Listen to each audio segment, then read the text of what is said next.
Well, seeing how last year everyone seemed to enjoy seeing me get tortured with the Disney sequels, this year I'm gonna do something kinda similar. At least, I think it's similar. In that I haven't seen any of the subject matter I'm gonna review this month. I'm talking about the Disney Channel original movies. Now, seeing how these started in 1997, I'm not gonna lie, they were a little past my time, so I didn't grow up with any of these. Why are they worth talking about then? Well, because the Disney Channel original movies got so popular that almost helped define a whole generation. Okay, not define, but it was a big part of it. It was to many kids what, say, Ninja Turtles was to me. Or He-Man, or Transformers, or any of these other silly things that a lot of people my generation grew up with. Yeah, they were ridiculous, but they also left an impact for some reason. Well, all through the month of December, I'm gonna take a look at these films and try to figure out why they were so popular, if they deserve to be so popular, and if they hold up as an adult or were they only meant for kids. And even if so, were they really any good for kids?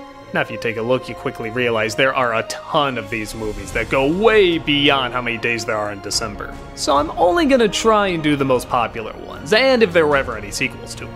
Did they deserve the attention? The popularity? Well, there's only one way to find out. I have no idea if I'm in for something great or something terrible, or both. I'm curious to see what a generation under me grew up with, and if it actually holds up at all. Some of these are even movies based on shows. I'll get an idea what kind of shows kids were watching too. Am I in for a wild adventure, or nothing but pain? There's only one way to find out. This is Disneycember, the Disney Channel original movies. Let's do this. So, the very first film to ever premiere was in 1997 called Under Wraps. I'll admit I don't remember people really talking about this, but it is the very first one, so I think it figures to talk about now. From the story, Under Wraps sounds like the most phoned-in Disney Channel movie you can imagine.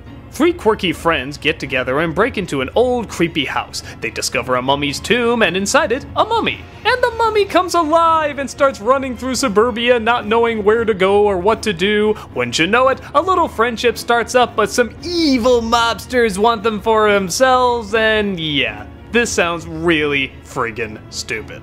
But surprisingly, for such a lame and overdone setup, this can really be funny, creative, imaginative, and even have kind of a dark sense of humor. Yeah, no joke. Don't believe me? Just look at how it opens. A family is arguing around a dinner table. The little boy calls his sister a cow. It already starts off so delightfully mean-spirited. The father goes to do the dishes, but then a knife falls in the garbage disposal spinning around when a monster breaks through the window, grabs his head, and stabs it on the spinning knife in the garbage disposal. Holy shit, I can't believe this is a Disney Channel original movie starting off this way.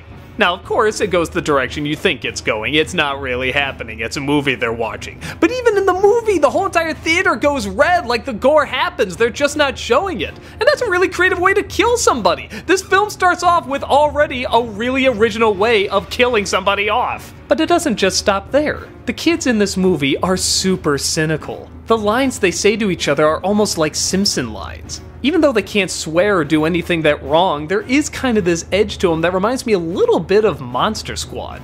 It's hard to explain. It's kind of like this natural mean-spiritedness that most kids have at that age, but for some reason aren't really shown on screen that much. Kids do throw insults at each other and they try to see if they can one-up one another. They talk about sleeping in the nude. They want to go inside this house where somebody died just because they can. They discover later that there's a key to get into the house, and when they ask why they didn't use it, they're like, what's the fun in that? Breaking in is much more cool. It's that bizarre kind of kid logic I strangely enough kind of remember at that age.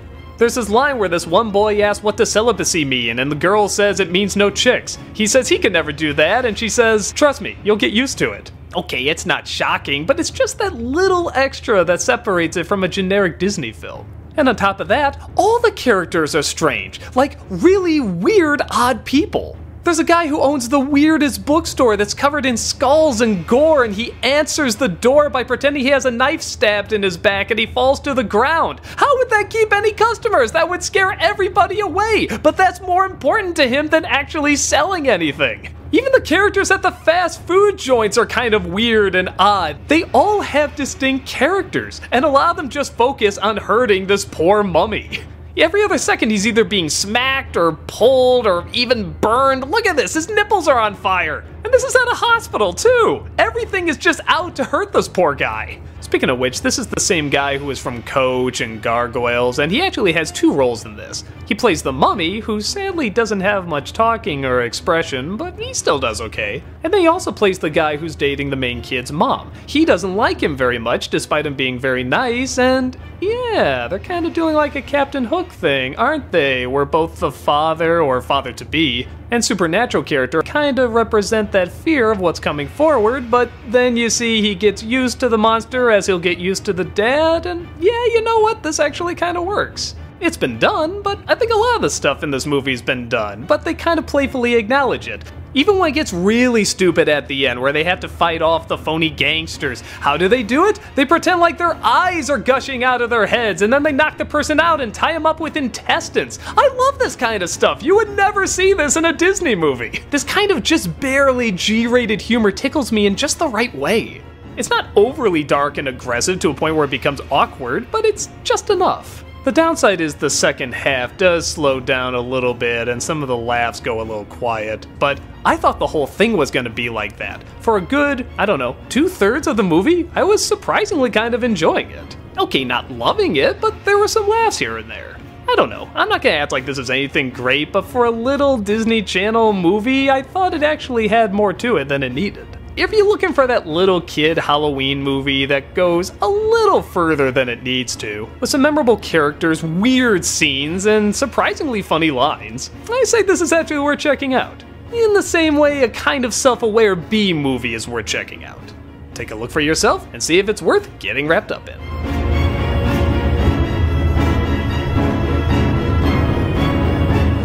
It's Xenon, Girl of the 21st Century, and if you think that doesn't date it, take a listen to this. President Chelsea Clinton. Yep, that's the kind of on-the-nose writing we're gonna be dealing with here. Well, okay, looking at this, maybe it's supposed to be the late 21st century. That gives a bit of time. 2049, yeah. Definitely optimism at the height of foolishness. But whatever, it's children's fiction. What's the story? Well, Xenon, a teenage girl, lives on a space station and does all sorts of things that a girl that age usually does. Hang out with her friends, listen to bands, get in trouble, all that stuff. But when she sees that the biggest funder of the space station seems to be up to no good, she tries to call him out on it, but nobody believes her. As punishment for her actions, she's grounded. Literally. She's grounded down to Earth, which she barely remembers because she left when she was in kindergarten. As you'd imagine, Earth and the space station are very different from one another, and she has a hard time fitting in. Her Aunt Judy is a little odd, the clothes are all different, people talk different. Even the food and gravity are off from what she's used to. But slowly over time, she starts to make friends, and they start to realize maybe all the things she was saying about the funder was true.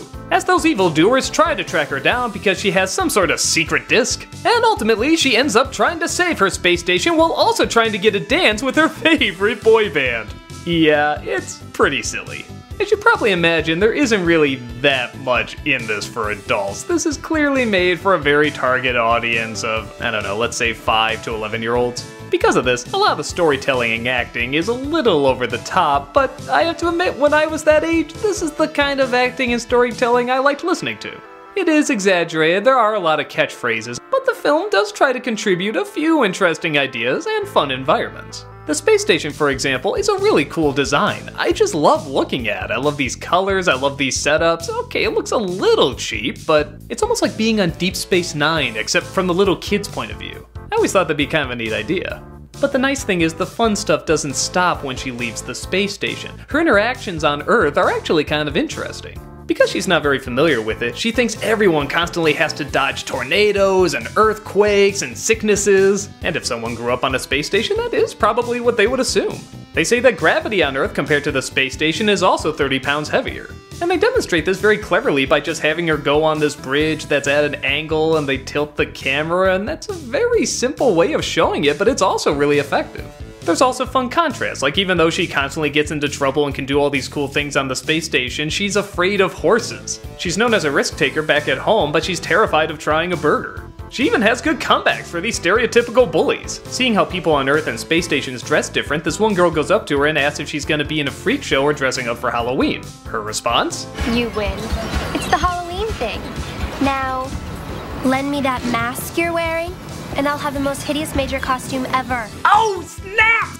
I love that. You'd think she's gonna go through the whole movie just with her head down, looking sad and stuff. But no, the first insult she gets, she throws it right back. I love that they played around with that a little bit.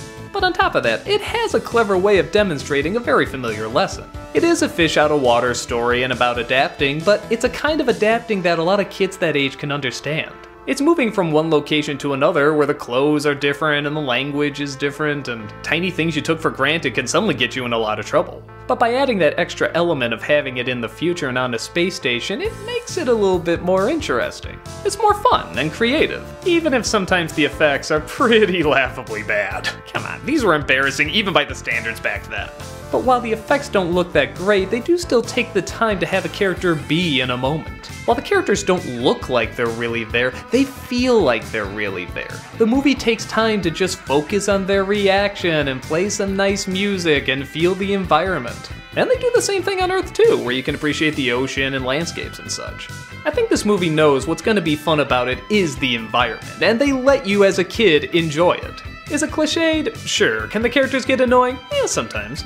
But if you imaginative ideas and visuals mixed with even a few good performances from the boyfriend and the aunt, give it a nice enough atmosphere where if I was the appropriate age they were aiming for, I would probably enjoy it. Not much in it for adults, but I don't really think it's meant for adults. It's meant for kids who need to learn about being out of place, but also about accepting new ideas and new environments. And this does have some imaginative ideas and environments. Most adults would fall asleep, but I think most kids would have a cheesy but fun time.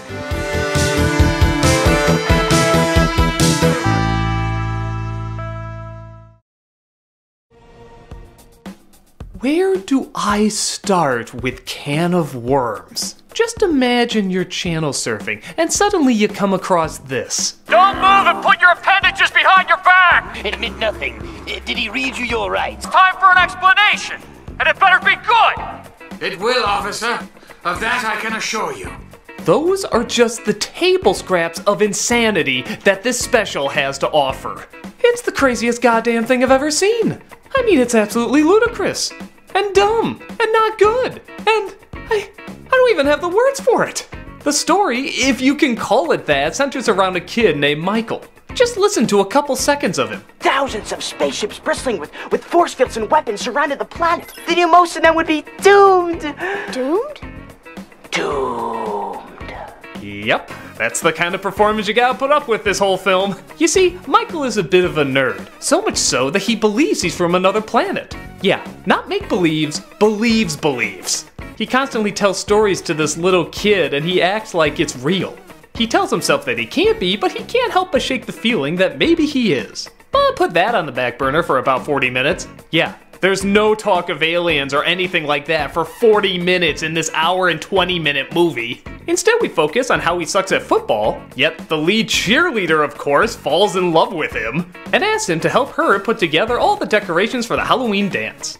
He uses all his computer skills and nerdy technology to make it a big hit, but the bullies sabotage it, causing him to run out in a panic. What does he do? He goes to his giant space satellite, you know, like every kid has, and sends out a message to the universe that he is being held there hostage and wants to be taken to another galaxy.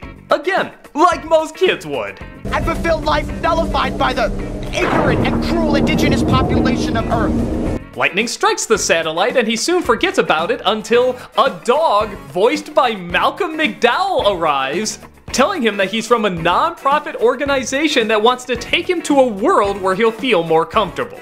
But wait, it gets stranger. Soon other aliens start to arrive for various reasons. One wants to make a lawsuit out of him and sue the Earth. Another wants to sell the rights to his story to make an intergalactic movie. Another wants to be his agent. It just gets stranger and stranger. But then things get really out of hand when one comes to kidnap him for a zoo, accidentally stealing his little friend. And they have to go in and save him while also saving one of the aliens he thought he was in the story he was talking about in the beginning. Yeah, it looks like they're real. How did he know about them? How does he know how to open their cage and use some of their devices? It is never explained. They never say whether or not Michael's an alien or a boy. They never explain how he got all this information. It just ends with him petting Malcolm McDowell dog behind the ears. So, yeah, this is exactly as goddamn insane as it sounds. I guess from the oddness of the story and kind of the satirical edge, you can maybe get a few jokes out of it. Maybe there's some possibilities for it, it's just so damn strange. But no, none of it goes together. The story is horrendous. The writing is ridiculous. All the acting is over the top. None of it makes any goddamn sense. The only thing kind of interesting about it is the design of the aliens. I mean, I had to give credit. These are some pretty bizarre, out there puppets. But aside from that, I have no idea what I just watched. This has got to be the friggin' weirdest thing Disney Channel has ever put on TV, and that's saying quite a bit. Even by kid movie standards, it's ridiculous. The first 40 minutes, almost nothing happens except you watch him get ready for this dance, and then the rest of it is all this talk about lawsuits and signing contracts and stuff that a lot of kids probably wouldn't follow it. And it's just stupid. It's so stupid. You just can't believe what you're watching half the time. The only way I can think to describe it is the Santa Claus versus the Martians of Disney Channel movies. It's not just bad, it's laughably bad. And I think even kids that watch it would know how dumb it is. I guess on that level it's kind of entertaining. I mean, how could anyone predict where any of this was going to go? But if you want something that's entertaining on, say, a kid's level, an adult's level, a satirical level, a charming level, or performances that don't look like Walter Benaziac doing Zack Snyder, then this probably isn't the movie for you. And if it is the movie for you, please kindly keep your distance from me.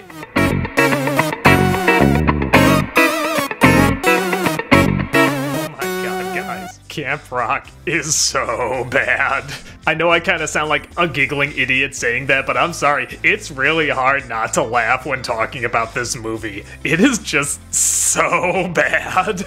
Okay, it's not as surreal as Can of Worms or as annoying as Cheetah Girls, but it really is kind of amazing how they hit every single possible cliche you could do with this story. Where do I even begin? I'll start at the beginning, cause yeah, it's like everything immediately seems awkward and out of place even from the start. There's this high school girl named Mitchie who's really excited to go to Camp Rock, but it looks like her parents aren't able to have her go. But then it turns out they can.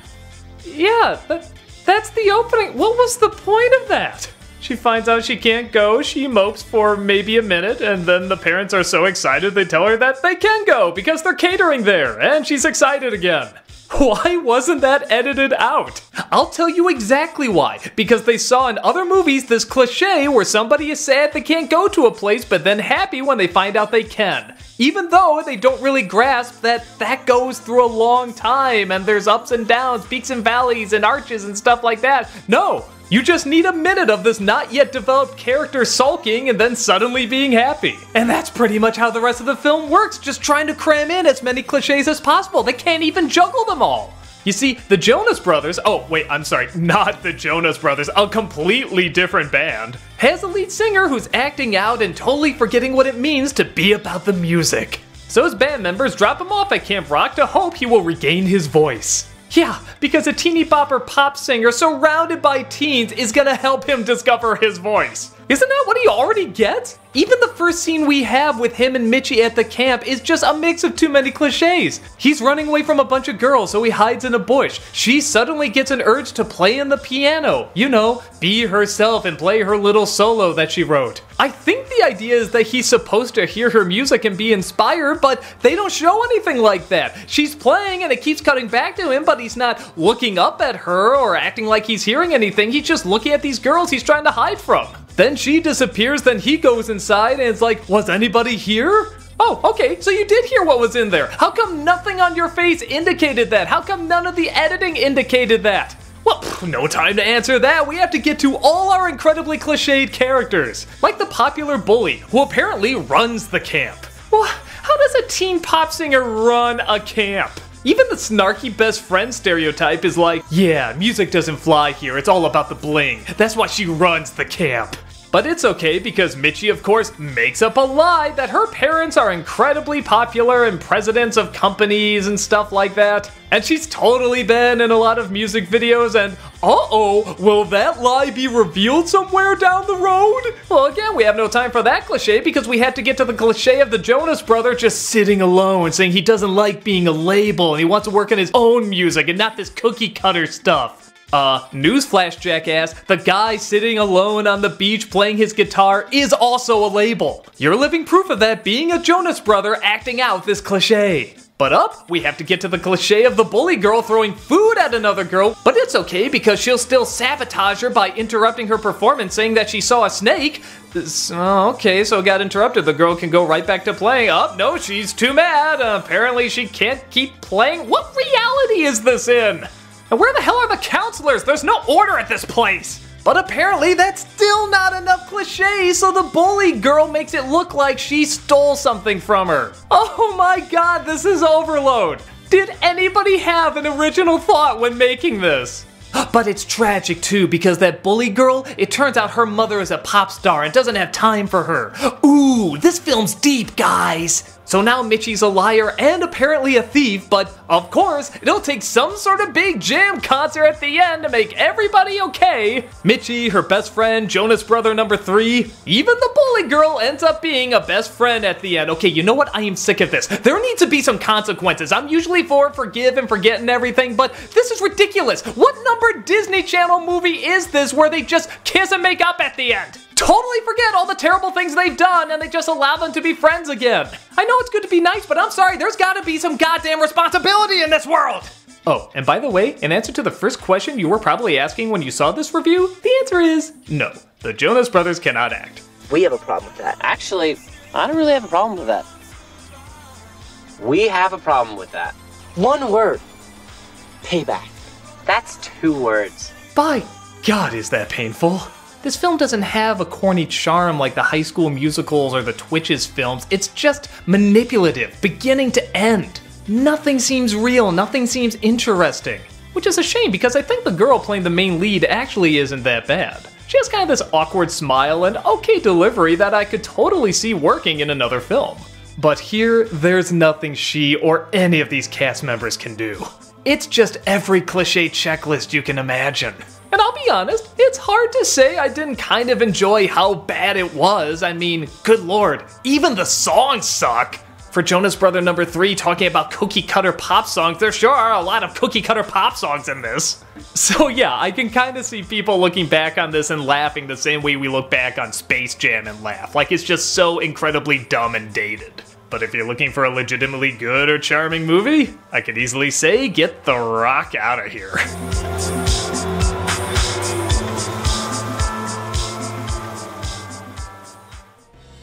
Let's take a look at Cadet Kelly! Yeah, it's pretty obvious I'm not the target demographic for this film, but for the target demographic, I think this is a perfectly serviceable little flick. An artsy little free spirit who likes to hang with her divorced mom and dad, but gets a little surprised when she finds out that her mom is getting remarried to Gary Cole, playing the role of... Oh my god, I think he's just called Sir. Do we ever know his real name? Let me IMDb that. Oh my god, he's just called Sir! Anyway, as you probably can tell from that name, he takes the military very seriously. So not only does Kelly have to move away from her school of alternative learning, you know, where they sit on beanbags and can do assignments whenever they want, and, you know, one of those super liberal schools, and suddenly has to go to boot camp. Honestly, it's not made entirely clear why. I guess because the stepdad is there, or maybe she got in trouble a lot? Well, it doesn't look like it. I don't know. The focus is on Kelly trying to adapt with her drill sergeant, Jessica, played by Kim Possible star Christy Romano. She of course doesn't fit in, claiming that her old school was a lot different and everybody's too rough. Why, it's almost like this is military school or something. But through a lot of goof-ups, understandings, and misunderstandings, she'll figure out there really is something to all this strictness, and her mother and stepdad will also figure out how to adapt to a changing world. On the surface, this sounds pretty generic, and yeah, a good chunk of the time it is. But there are little touches that make it stand out a little bit more from this kind of story you've heard a million times. For example, I like that she comes from this really open school where they do like arts and crafts and are super gentle. That makes a much better contrast and understanding of why she doesn't fit in.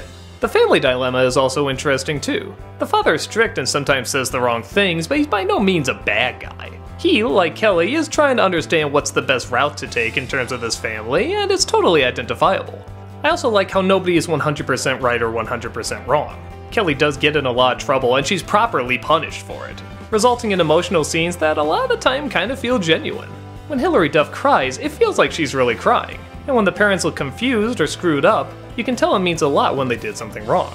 There are definitely problems though, and a lot of them center around the Jessica character. Christine Romano is a very talented actress, I just don't think she was the right pick for this part. This is supposed to be someone tough, controlling, and in charge, and she just kinda looks like she's trying to play a role of someone being tough, controlling, and in charge. She just kinda seems snooty and pissed off, not really commanding authority. And I get it, Kelly's supposed to wear her down and get to her humanity, but she just doesn't feel like a genuinely intimidating character that needs to be softened up. There's also some strange issues with Kelly and her hitting on the same boy, and even at the end he doesn't really choose which one he's gonna go with, and I don't know, it's more uncomfortable than charming. And yes, by the way, that is Iceman, or boy. And yeah, like I said, I never really got why she's going to military school. I don't know if I missed something, but I feel like that's kind of a big decision and should probably be made very clear why this is happening, seeing how it's the whole focus of the film. But again, you could argue that's not really the film's intent. Its intent is trying to show a girl adapting to this new world and, to its credit, making this new world seem different but also impressive. We see movies like Stripes where the goofballs go to boot camp and all sorts of crazy things happen and oh, isn't that zany? But I like that this film looks like it legitimately respects the military. There's a lot of impressive marching and techniques and they look legitimately disciplined and even cool while doing it. I'll accept the final number in the competition. I don't know, they're building this up as like a big deal and they have to work together in order for this to work and they need passion and inspiration and what, they can use ribbons now and play pop songs, and even if that's true, it's edited in such a way that they play scenes twice or speed it up and then slow it down, and that's really cheating and it looks lame. The scenes before were so impressive, why did you have to dumb it down like this? I don't know, maybe they didn't have time to rehearse it well enough so that it looked incredible, but I felt like this was a cheap way out. However, I do big time give credit to the ending. Without giving too much away, not everything wraps up in a neat little bow. I really like it when a kid's film shows not everything is 100% happily ever after. Shit happens, you have to deal with it, and you know what? You still count your blessings and look on the bright side. I think that's a better message than always do your best and everything will always turn out your way. So yeah, would I put this on again? No. Would I check it out first time? Probably not, but for an adult who had to sit through this, I think it gets across the right messages. Sometimes subtle, sometimes too on the nose. Cadet Kelly passes with okay colors.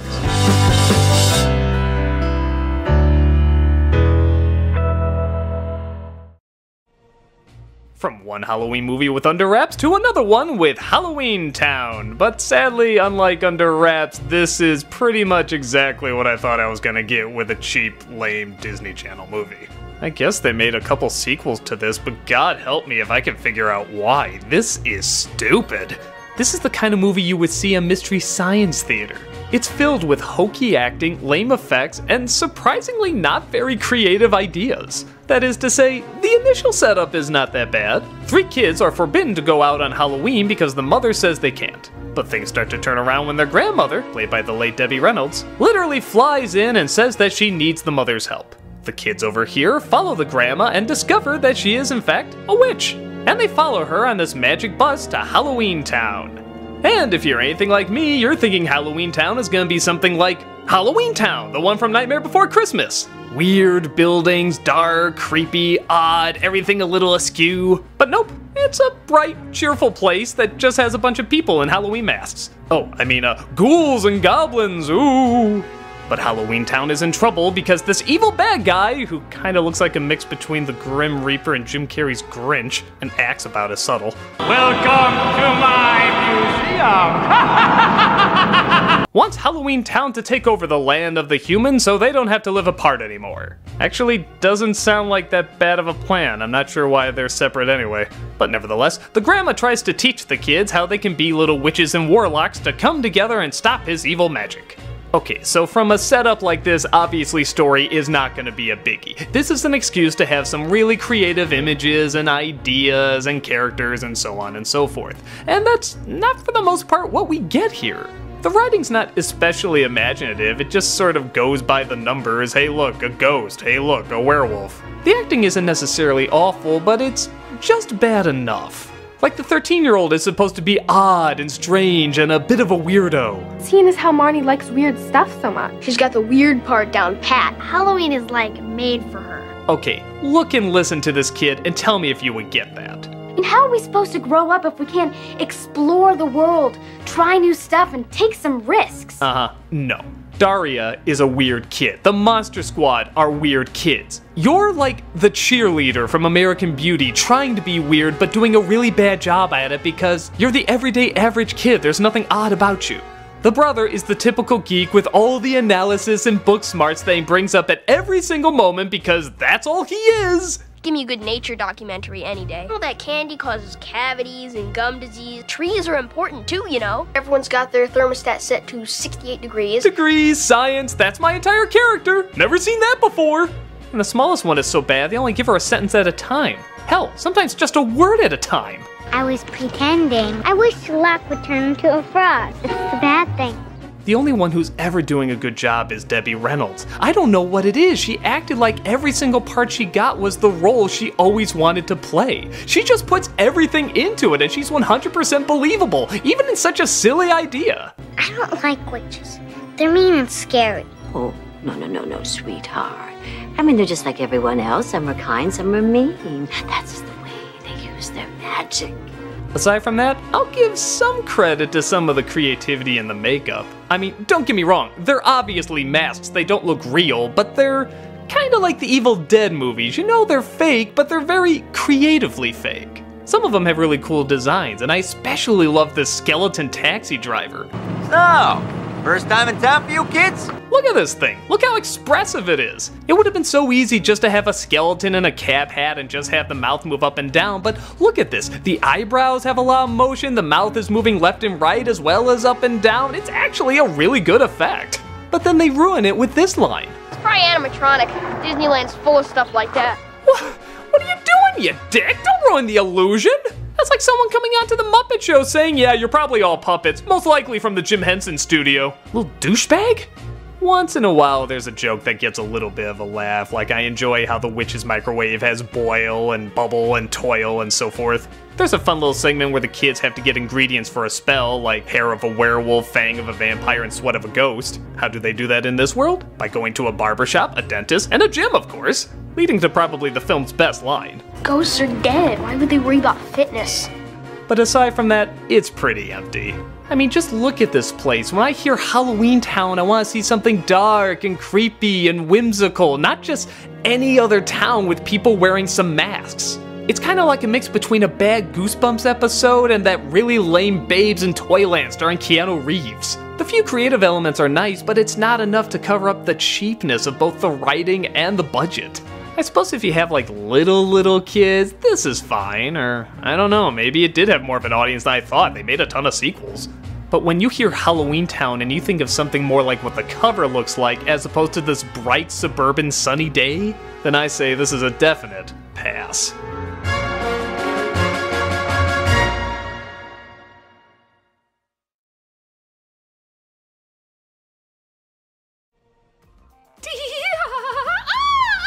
Girl, you go, girl. Cheetah-rific! Did that annoy the everlasting piss out of you? Well, then you're really gonna hate Cheetah Girls. The most obnoxious of these Disney Channel films I've seen so far. Jesus Christ, is this film annoying! Imagine the Gem and the Holograms movie mixed with the Mamma Mia movie. Yeah, it's that bad, that manipulative, and that annoying. Look, I tried to give these Disney Channel movies the benefit of the doubt. They're for kids. You gotta kinda look at them from a different point of view. But I swear to God, I have never shouted "shut up" so many times at a screen in my life. It's so ear-grating, so pandering, so... Okay, let's just see what it's about. 4 girls named Aqua, Bubbles, Chanel, and Doe, yeah, that's the names they go by, perform at a kid's birthday party, though you would never guess it because they just sing to the floor half the time like there's a wide-angle lens there and move like they're being edited, and yeah, it's almost like this is trying to be more of a music video than a coherent story. But whatever, Disney Kids Fantasy, we'll give them a little leeway. Bubbles, okay, I'm gonna call her by her other name because I think of the Powerpuff Girls when I hear that. Galleria, played by Raven, wants her band, the Cheetah Girls, to compete in this big contest. Apparently a lot of the winners go on to get record deals and so on and so forth. When auditioning for the contest, held by this teacher that just seems to like to quote other songs, a record producer just happened to drop on by, saw them perform, and said he wants to make them stars. But her mother says they're not ready. They're just kids, she says, and shouldn't get attention this fast, even though they were entering a contest that would get them that attention that fast. After a little bit of an argument, the mother finally agrees and the girls go to be made stars. But the big bad music label doesn't want to represent cheaterific girl power. They just want to do what's popular and change their image and their songs and totally redo everything. But wait, that's not the cheetah girl way! Apparently this doesn't matter that much though, because Galleria is already getting a really big ego and thinks she's in charge of everything. No, really, like to an unlikable degree. It's kind of amazing how self-centered and punch-in-the-faceable this character can be. This causes the girls to kick her out of the group, and thus she has to sulk and think about where she went wrong. Will the big bad music company get their way by having the girls wear animal masks because some chart somewhere said that was cool? Or will the girls get back together to use their own manipulative marketing to sucker people? Okay, so you've heard this story a million times, it's bullshit, let's move on to the other problems. 50% of this movie is just giggling, screeching, yelling, and saying catchphrases. Cheetah! Cheetah! Cheetah! Oh! Pura vida! Go Cheetahs!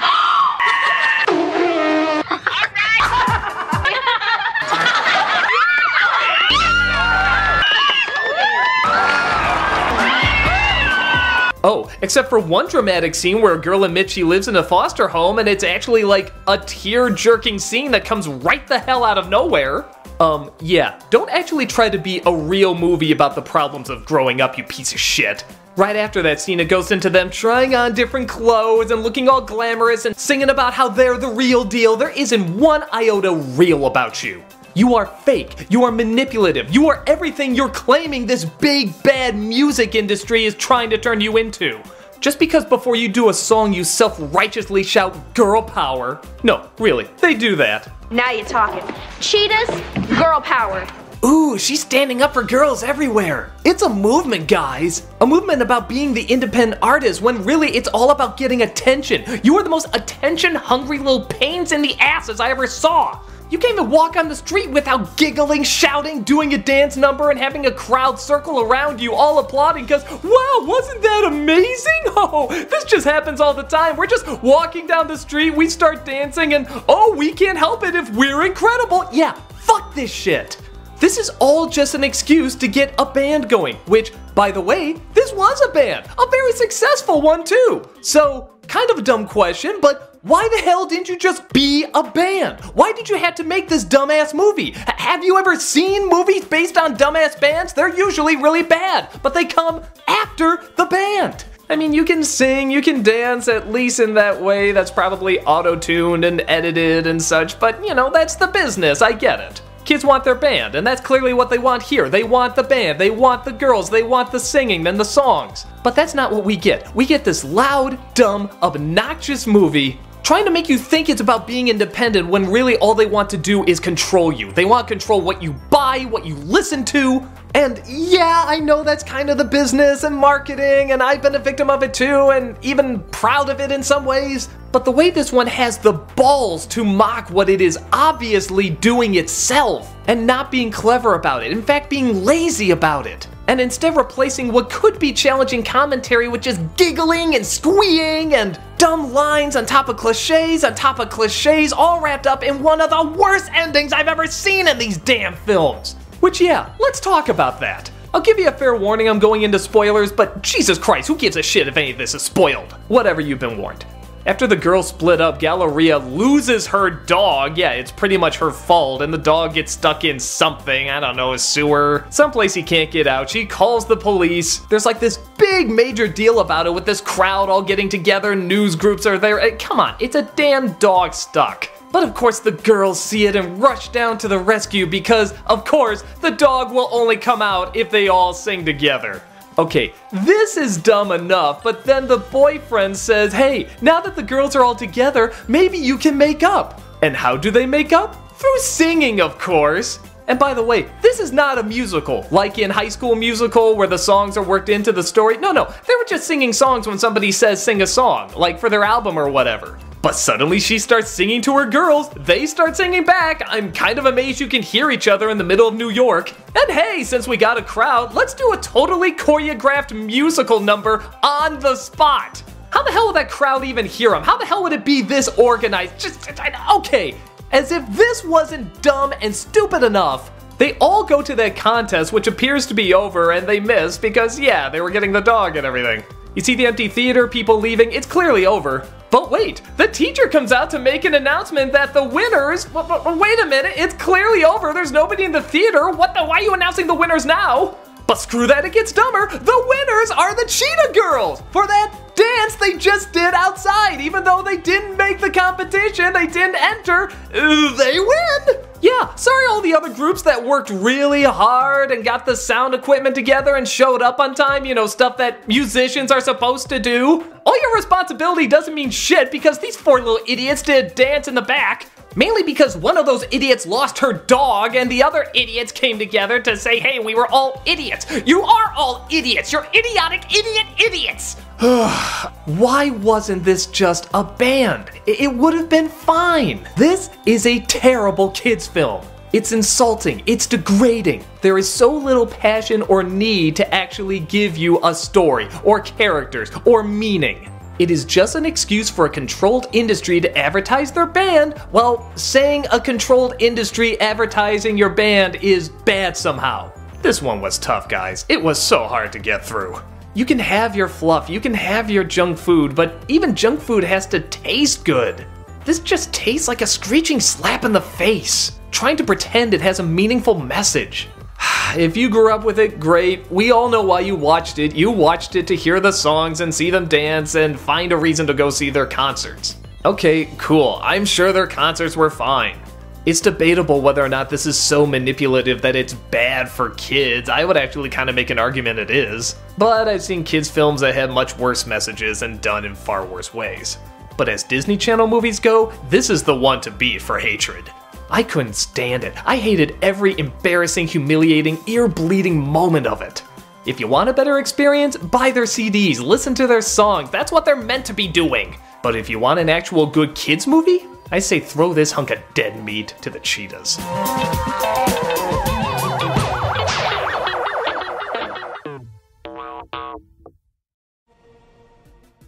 It's Jet Jackson the movie, based on the popular Disney Channel show that I haven't seen one episode of. So yeah, I'm kind of going into this a little blind, but I did a little research and here's what I discovered. Jet Jackson is an actor who plays a super spy called Silverstone. He enjoys that the show is a big hit, but he also just wants to be a kid again, so the production moves out from LA to North Carolina, where big-time Hollywood people have to interact with small-town everyday people, and thus hilarity ensues. And that's about the most I know.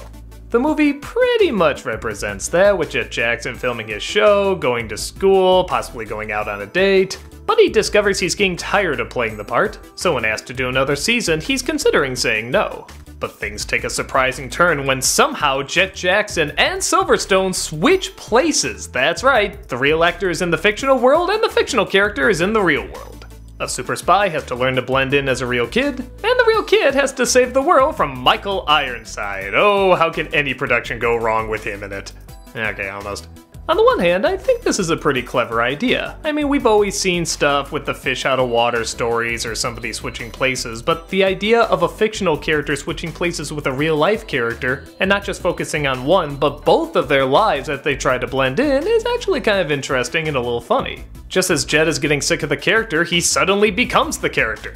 Just as Silverstone was trying to stop Chicago from blowing up, he then finds out he has to deal with people yelling at him for not doing the show anymore. Yeah, it turns out the town kinda depended on the show to create jobs and tourism, and yeah, it's actually a detail most kids' films would overlook. And both sides have some good comedy. Like when Jet discovers that New York is about to blow up by the evil bad guy, what does he do? He just goes around telling everybody, leave New York, leave New York! Yeah, that'll work. Silverstone also has a hard time putting the super spy away when he keeps seeing cast members who were villains in his world, tries to tell the cops, and when they don't do anything, he takes matters into his own hands. As humorous as this is, it does also take time to show the trouble both characters are going through. Each one trying to figure out what to do with their future, where they belong, actual high school stuff that a lot of kids think about at around this age. There's even a prom scene where they don't show the prom. Holy smokes, has that ever happened in Disney history? There's a prom and yet you don't see it occur? Don't we have to hear the pop songs or see the girls in the latest dresses and what? This isn't going on? Wow, I'm kinda speechless. Well, that's all fine and good. I do have to question though, does this have a lot to do with the original show? Now again, I haven't watched the original show so I don't know, but looking at the summary of it, this doesn't seem like what the show was about. It seemed to go back and forth between showing the Silverstone TV series and Jet Jackson just living his everyday life. When you suddenly bring the fictional character to life, does that overstep what the original show was doing? I'm not sure if this is a really clever change of pace or if it's something that's so different that a lot of the fans wouldn't relate to it. So if you're asking as someone who grew up with the show, I'm not able to give you an answer. I have no idea if this is faithful or not. But as a 30-something who was forced to watch a Disney Channel kids movie, I thought it was kinda clever. I like that it's not all jokes, and when there are jokes, a lot of them work. I like that the Silverstone show does look like a lot of fun, but you're also interested in what's going on in Jet's life as well. So I think it's clever enough, though I have no idea what fans of the show would think of it. But I think there's enough smart writing and good acting to pull it off. If you're looking for a decent Disney Channel movie, this isn't a bad one to check out. Put on your backpack and your spy gear and take a look.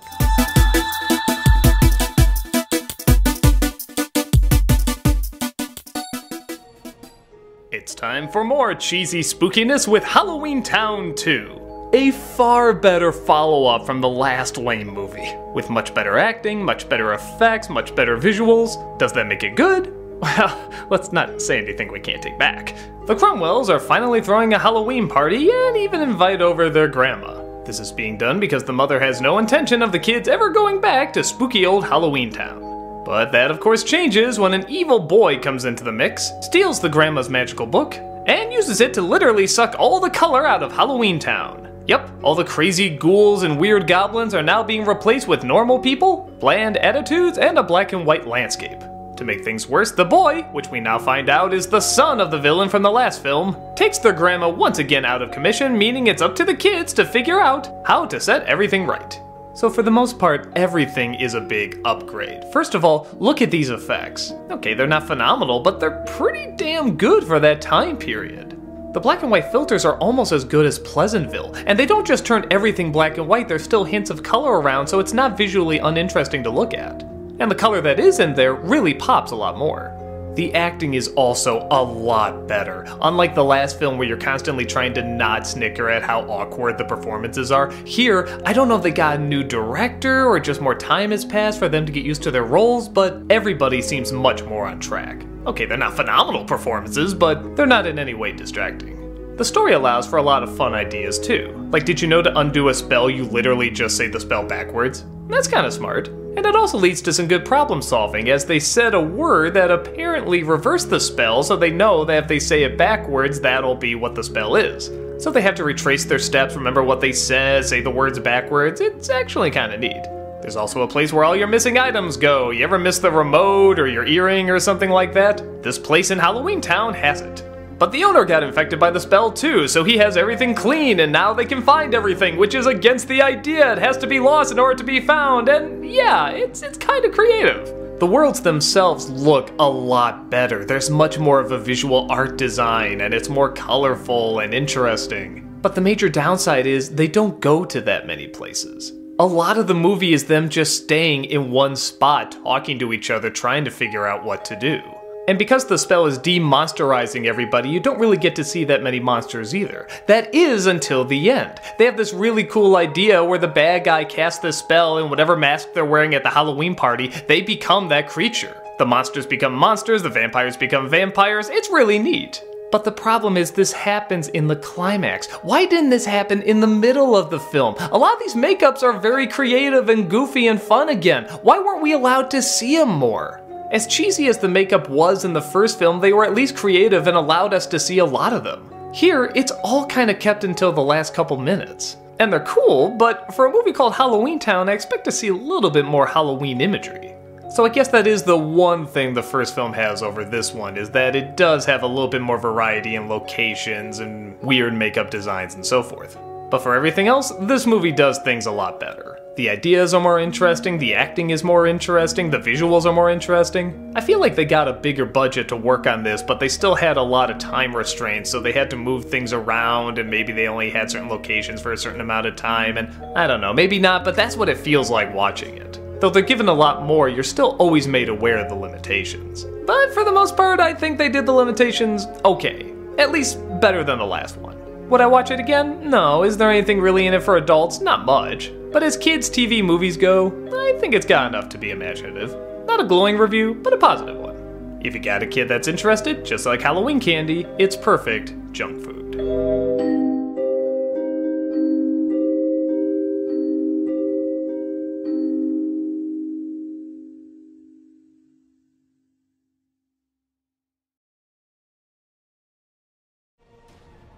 Finally, a Disney Channel movie based on a property I'm somewhat familiar with. Kim Possible: A Stitch in Time. I was just around the age where I wasn't really watching kids' cartoons that much. I was around late high school or early college. But when I saw people like John DiMaggio, Nicole Sullivan, and Ricardo Montalban were attached, I said, maybe I should check this out. And of the few Kim Possible shows I saw, I found myself actually enjoying it. But then again, that was a long time ago. Is it possible years later, now that I'm older, I find that Kim Possible isn't as funny as I remember it? Well, I'm glad to say no. It's not only funny, it's even funnier. This is an incredibly funny, character-driven, energized, and just downright fun film. Kim Possible, voiced by Christy Carlson Romano, man, she did a lot for the Disney Channel, didn't she? Is bummed out because her sidekick and dude in distress, Ron Stoppable, God, how can you not love these names, is moving to Norway. He still insists that he can show up to help with the missions, but being so far away, he's constantly showing up late. That of course doesn't help when a good chunk of Kim Possible's worst villains band together and say, hey, we're gonna take over the world with time travel. They use this ancient monkey statue that has magic to travel through time, and yeah, that's kind of it. I'll be very honest, this is not a very story-based movie. It's pretty much just the idea that the bad guys from the show can travel through time, the heroes can follow, and just all the strange and weird things that come from it. They try to go back to Kim Possible in kindergarten, where they just make fun of her. They then go to her high school, where they try to make fun of her some more. One of the villains steals it for her own and decides to use it to her own advantage, all while Ron's naked mole rat with the voice of Michael Dorn comes from the future to warn them of the dangers. Yeah, it's pretty crazy. It's made very obvious early on that the focus of this movie is not going to be telling an emotional or gripping story, it's just having an excuse to put a bunch of funny scenes and jokes together. But thankfully, all those funny scenes and jokes are driven entirely by the characters who are all hilarious, resulting in a lot of legit laugh-out-loud moments. Watching these Disney Channel movies, I can probably count on one hand how many times I actually verbally laughed out loud. With this one though, it entered the double digits. This is funny writing. Done by funny actors, some random actors in fact. Michael Clark Duncan is in this, Kelly Ripa, Dakota Fanning, Vivica A. Fox, the list of oddness goes on. But they're all great and they know how to make this already funny writing be even funnier. This is the kind of comedy that makes me laugh the most, the satire of superhero, secret agent stuff. But also while making fun of the flaws, throwing in some reality, but also throwing in some surreality that makes it just so crazy and zany. I could listen to the villains in this movie bicker forever. I love the alliance of convenience. I love that they all legitimately don't get along, but they have to in order for their evil plans to work, and even then they're always trying to backstab one another. Just listen to them argue about putting the monkey statue in its place. It's hilarious. Rock beats paper. Hey, you daft man. Paper beats rock. Oh, come now. How can flimsy paper possibly beat the raw density of stone? The action is also a lot of fun. There's something about the way it's animated that's really energized, and you kind of feel every punch, every swing, every dodge. It's kind of like the dialogue where everything is just so quick and so fast you almost don't have time to catch up to it. And because of that, they try a lot of various jokes. Some work, some don't, but the ones that don't work are quickly forgotten and replaced by the ones that do work. It's just so fast and well edited, it doesn't give you a time to remember when there was a bad joke. Now, while most of the people watching this are probably aware of the show, some might be asking, do I have to be aware of the show or know anything about it in order to watch the movie? For the most part, no. It helps if you know, but you can quickly catch on to what it's about. The characters are so well defined and so funny that you ease up to them very quickly.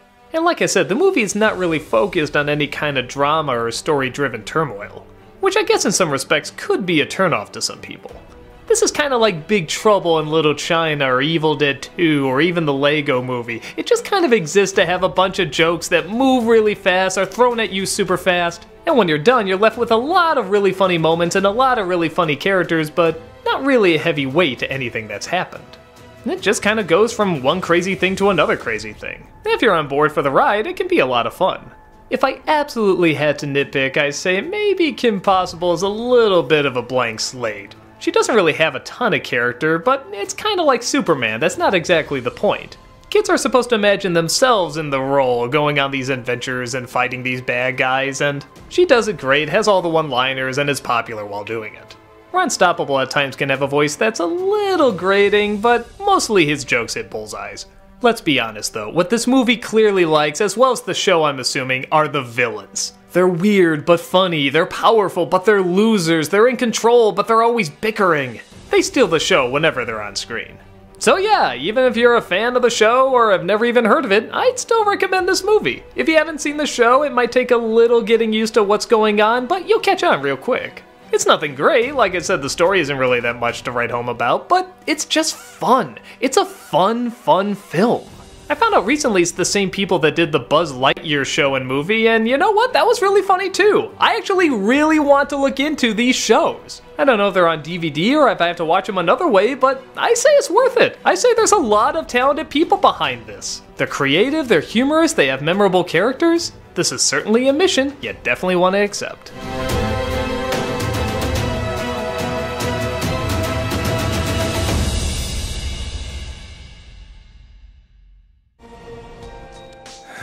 Okay, so if you saw my review of the first Cheetah Girls, you know that I think it's the worst of these Disney Channel films I've seen so far. So of course, I have to look at Cheetah Girls 2, and, well, the good news is, it's not nearly as bad. Why? Well, let's just pick a random scene here.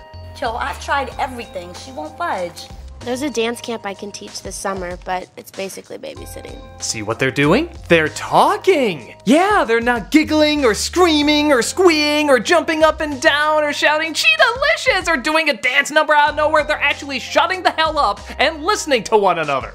That makes this film a million light years beyond the last one. Oh, thank heavenly Jesus. But with that said, does it actually make it good? No. Actually, of all things, it makes it kind of boring. Now, don't get me wrong, I'd much rather take boring over whatever the hell the last one was, but it doesn't excuse the fact that it's still pretty dull. As you'd expect, the Cheetah Girls are a big hit, but it looks like one of them has to leave to go to Barcelona because her mother wants to be with her hopefully soon fiancé, who lives there. The Cheetah Girls find out, of course, there's a gigantic music contest there and decide, why the hell not? They'll go too. So they all travel to see the sights, or at least take some postcards. I'm assuming they didn't have a budget to see all the sights. And they come across cute boys, do some fun dance numbers, and even discover another girl entering the contest. At first it looks like her mother is on board with helping everybody out, but oh no! She actually wants to split the Cheetah Girls up! Why? Because one of the Cheetah Girls can sing in Spanish, and her daughter sound really good together, so she just wants it to be the two of them. Wait a minute, why doesn't she just join the group? Wouldn't that make a lot more sense? Whatever. So, despite her better judgment, the daughter tries to split the girls up, and at first it seems to work. Galleria gets so fed up that she's eventually gonna go home, but then they decide, no, we're all sisters, we're in it together, and they have the big reunion song number, and everything seems to be okay. All's well that ends well. Wait a minute, there's still 40 minutes left. What the hell are we gonna do with the rest of that time? Well, the mother tries to sabotage him again! Yeah, she sets them up at a club where they get paid, but that unfortunately means they're professionals and the head of the contest finds out and disqualifies them because it's only for amateurs. But it looks like the girl that speaks Spanish can still sing with the daughter, even though she's part of the group that was disqualified. She accepted money too. Why wouldn't this... Whatever, so they're gonna sing together with the Cheetah Girls' blessings, but then, wait a minute, the head of the contest figures out that the mother was the one who set up the paying gig, knowing it was a paying gig, so that somehow gets them back in? What? No, who cares, let's just end on the inevitable wedding between the other mother and the Barcelonan guy, which focuses very little on them, and instead the Cheetah Girls singing over their moment. Yeah, really stealing the thunder from this plot thread. At first they're bridesmaids in the background, and that kind of makes sense, but it keeps cutting back to them singing over a pretty landscape like the wedding is kind of secondary. No, screw the emotions of these two people. Our egos are too big that you have to focus on us. Or at least, that's how it comes across. That's how a lot of it comes across. Just an excuse for them to sing and look pretty and do dance moves, and sometimes it's okay. Like, I really like this one scene where they sing this Barcelonan lullaby, and it's in Spanish, and it's really quiet, and it's really nice. It's only two girls singing, and yeah, that was a nice change of pace and a legit nice moment. There's also a nicely done ballroom dancing scene where it's only two people dancing. There's not that many special effects or smoke or lights or distractions. It's just these two people dancing, and they do it really well. And the fast editing and camera movements here, unlike the other times, don't get in the way or distract you. It actually emphasizes what a good job they're doing. Little scenes like that aren't bad, but for the most part, it's pretty forgettable. I think this is mainly so kids can just watch it and say, oh, aren't I so much like Cheetah Girl number 3? Oh, Cheetah Girl number 4 is just like my personality. What if I was there? And if that's something your kids like to do, more power to them. But for anyone else, it's not nearly as bad as the first, but it's a definite pass.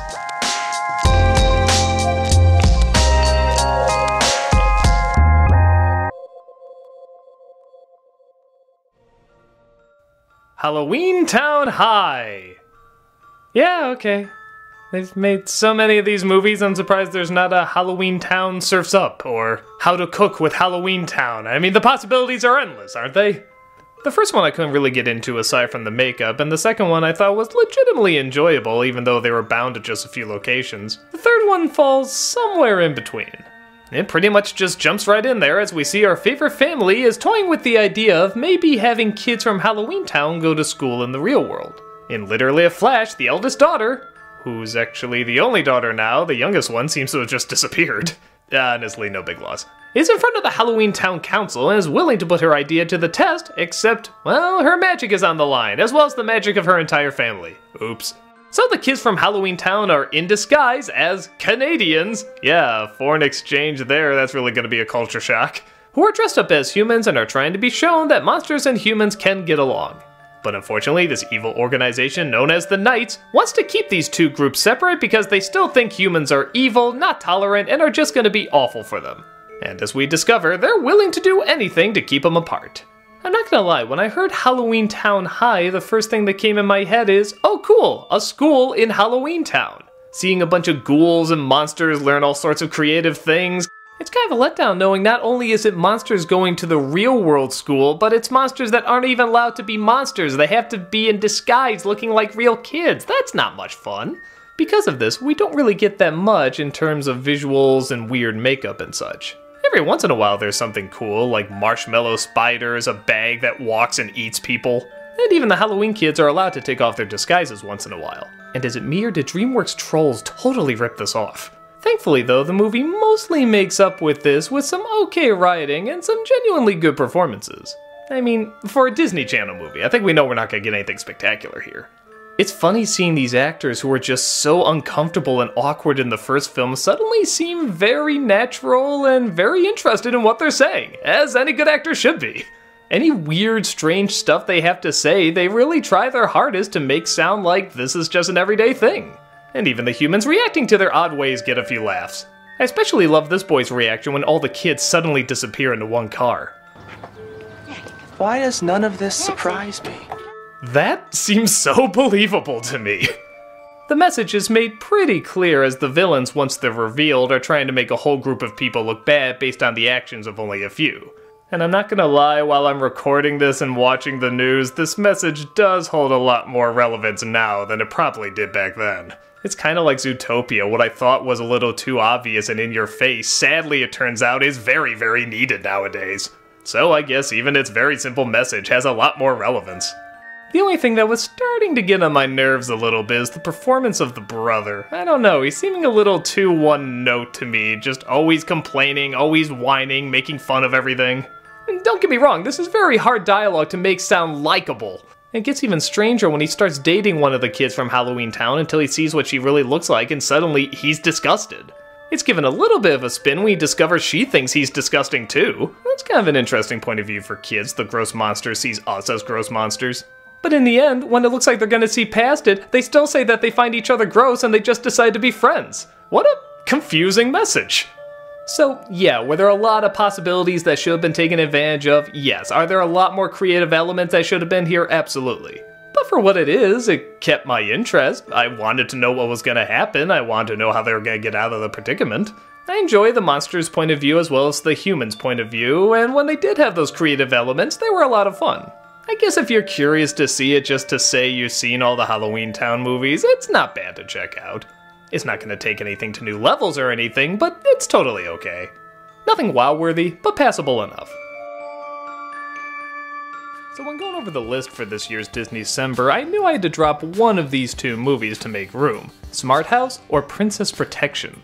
I asked people on my Facebook who grew up with these movies which one they wanted to see, thinking they would say Princess Protection because, hey, it's Disney and princesses, that's just kind of their thing. But overwhelmingly everyone said Smart House. Not just picking that one, but praising that one. Like it was actually a legitimately good film. So I popped it in, take a look, and yeah, it actually kind of is.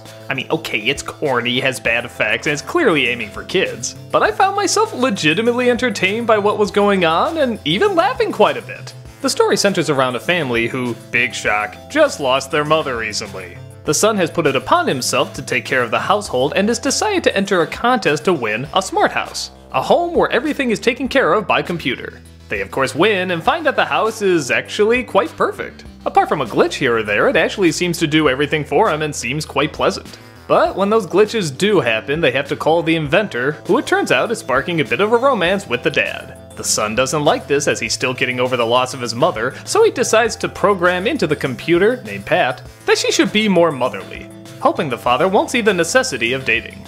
The computer not only complies, but over time, it gets obsessive. It looks up all the motherly things that mothers are supposed to do and does them times 10. She's strict, but also playful, enforces good morals, but doesn't always practice them when looking after her kids, and yeah, starts to see the family as her family. When everybody realizes Pet might be going too far, she suddenly turns herself into human form. A hologram projection that decides it's too dangerous outside, and so she decides to hold the family hostage. It's as crazy as it sounds, but in all the best ways. The writing in this movie, at least when it comes to the dialogue, it's not necessarily the best, but they got good actors and a good director to really bring it to life. They can make unfunny lines seem legitimately humorous and take non-emotional scenes and make them actually kinda tearjerkers. The family is not a rotten family. They don't just throw insults at each other all the time like on a sitcom. They actually get along pretty well, and they're likable, and they have distinct identities, and again, I think a lot of that comes from the acting and the directing. The son, for example, in any other movie would be seen as unrealistic or strange. Why would he be obsessing over keeping the house clean and tidy and such? But the movie and the performances do a great job showing that it really is because he can't fill the void of his missing mother. He sees that when his father wants to date somebody else, it's betraying his mother. That's some heavy material for a Disney film to take on, but by God, they take it on, and they do it seriously.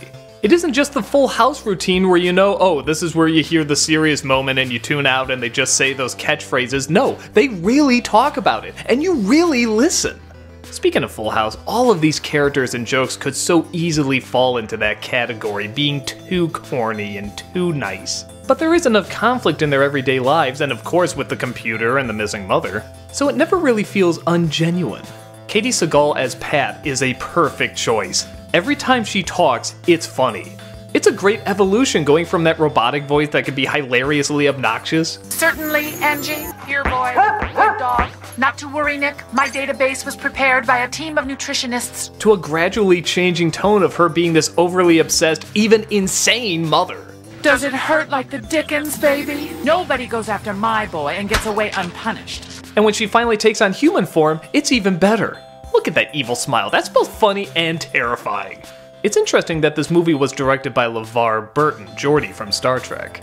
This honestly makes too much sense. Not only did he act on Star Trek, but he directed several episodes. And if you watch Star Trek, you know that a lot of it centers around sci-fi technology, which often ties into the problems and conflicts that are happening on the ship. Say, a family coming to grips with the loss of a family member while the technology in their lives has created a conflict that ties into that struggle. This guy has had years of watching and directing stories like this, and he does it wonderfully here. The only problems I really have are nitpicks. Like there's a scene where Pat wants to torment a bully. In my opinion, it could have been a lot meaner and a lot funnier. There's also a scene where Pat gives a loving look to the boy at the end, even though it's clearly the same look that was done before and was meant to be evil that time. Little things like that can kinda get in the way along with some of the corny effects. But honestly, the story, the characters, and the acting really pull it through. I feel like everything that can and should be done with a kids film about a smart house is done in Smart House. It's a movie kids can watch for the zaniness, but adults can also get a few laughs and even some dramatic moments out of it too. Not major ones, but just done well enough. The best way to put it, Smart House is a smart flick.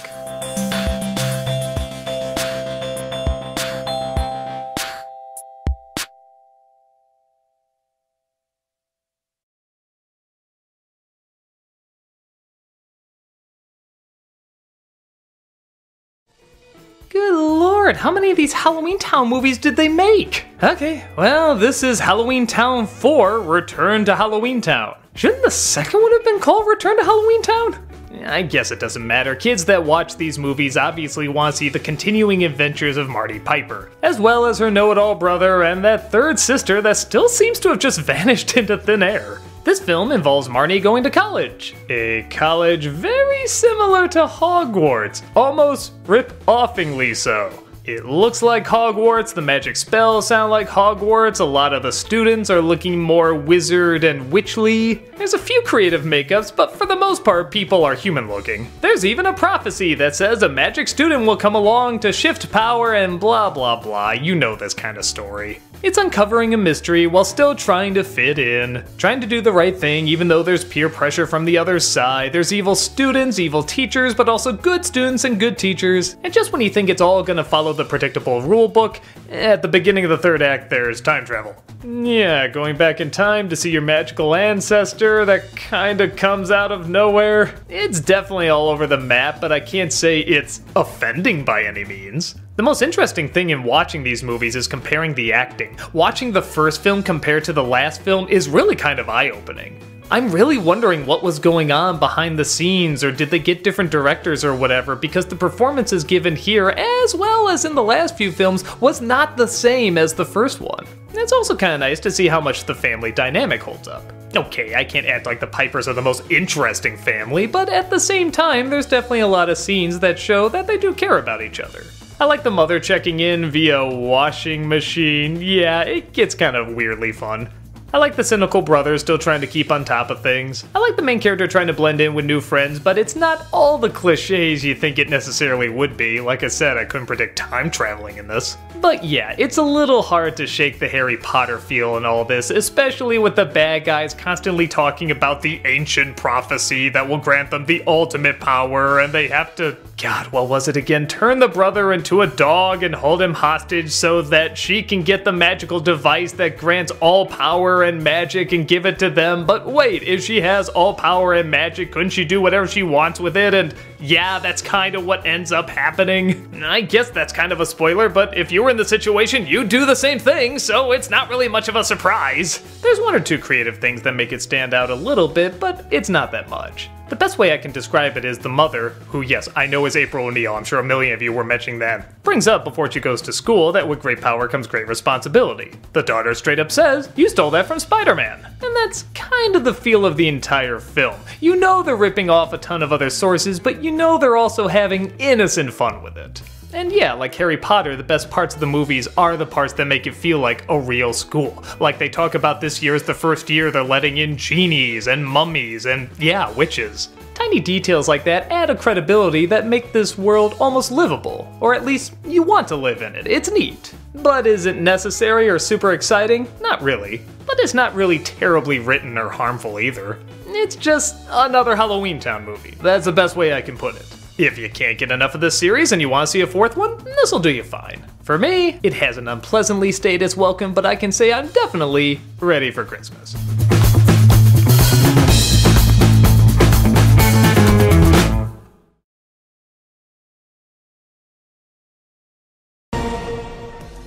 Well, seeing how I thought the first Xenon movie was charming enough, I expected the sequel, or Zequel, haha, to at least be as good, if not better. As it starts off, it seems like it's gonna be good.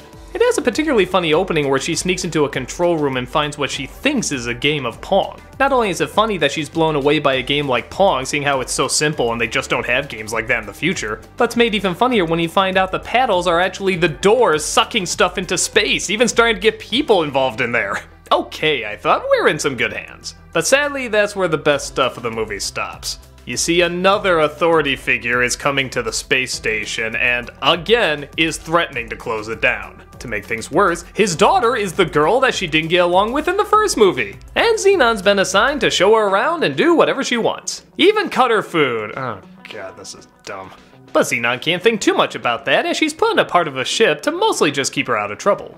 It's a section that tries to track any signals for alien life. Wouldn't you know it, as soon as Xenon takes over, she hears a signal for alien life. But for some reason, nobody believes her. She said she heard this sound like a zoom, zoom, and what, they don't have a recording of it? They can't go back? They can't hear it again? This is the technologically advanced future? Naturally, this happens a couple times, and every single time she's the only one in the room and she has to tell everybody it happened again with nobody believing her. So she once again travels back to Earth, again spending the majority of the film down there, reuniting with her aunt, her best friend, and of course the girl she doesn't like who sneaks off with her for some reason. And they try to find the rock star from the end of the first film because they think that the message is actually his song and the aliens want to talk to him. Do you find this ridiculous yet?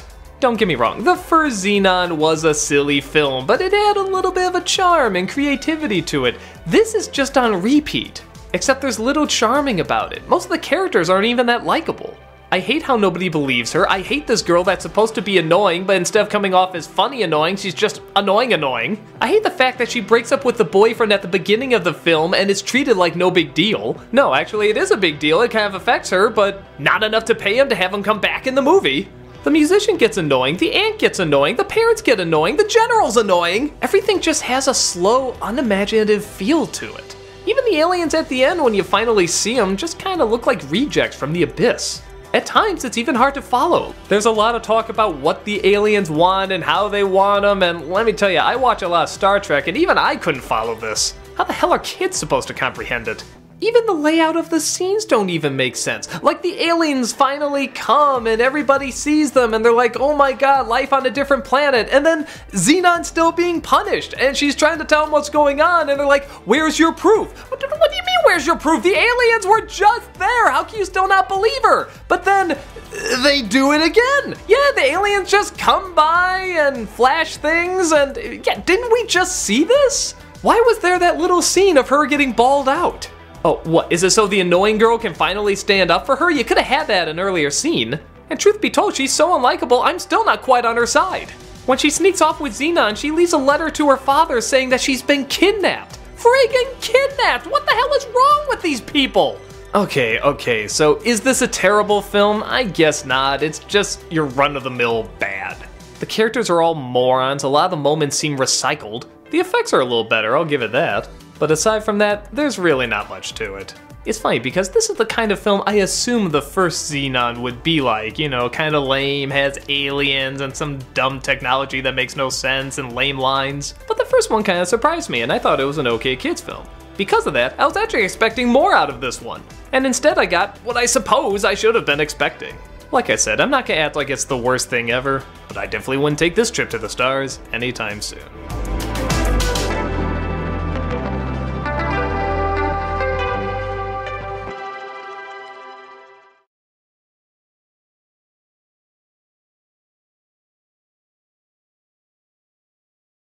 Kid in school. He always finds money, he makes the finishing shot on the basketball team. Everyone can't believe how things always go his way.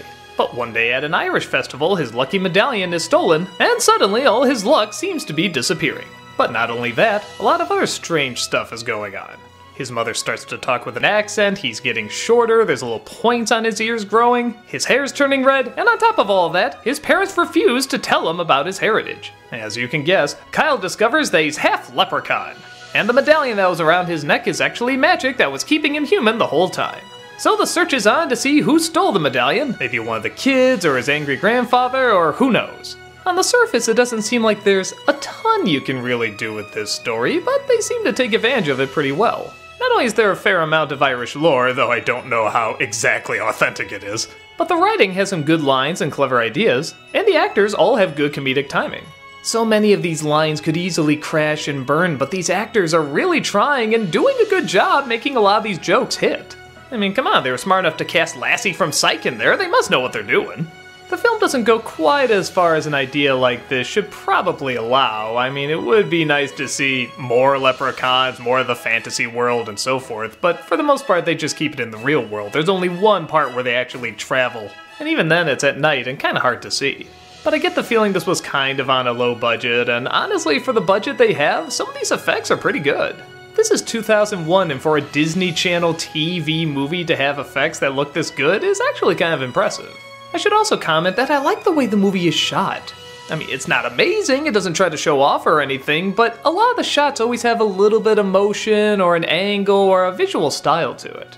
Again, it's nothing visually breathtaking, but you can tell they're constantly trying to say, how can we make this shot look a little bit more interesting than just doing a medium shot or a straight-on shot. They do have fun with those close-ups and tilted angles, but they never go too far to where it's distracting either.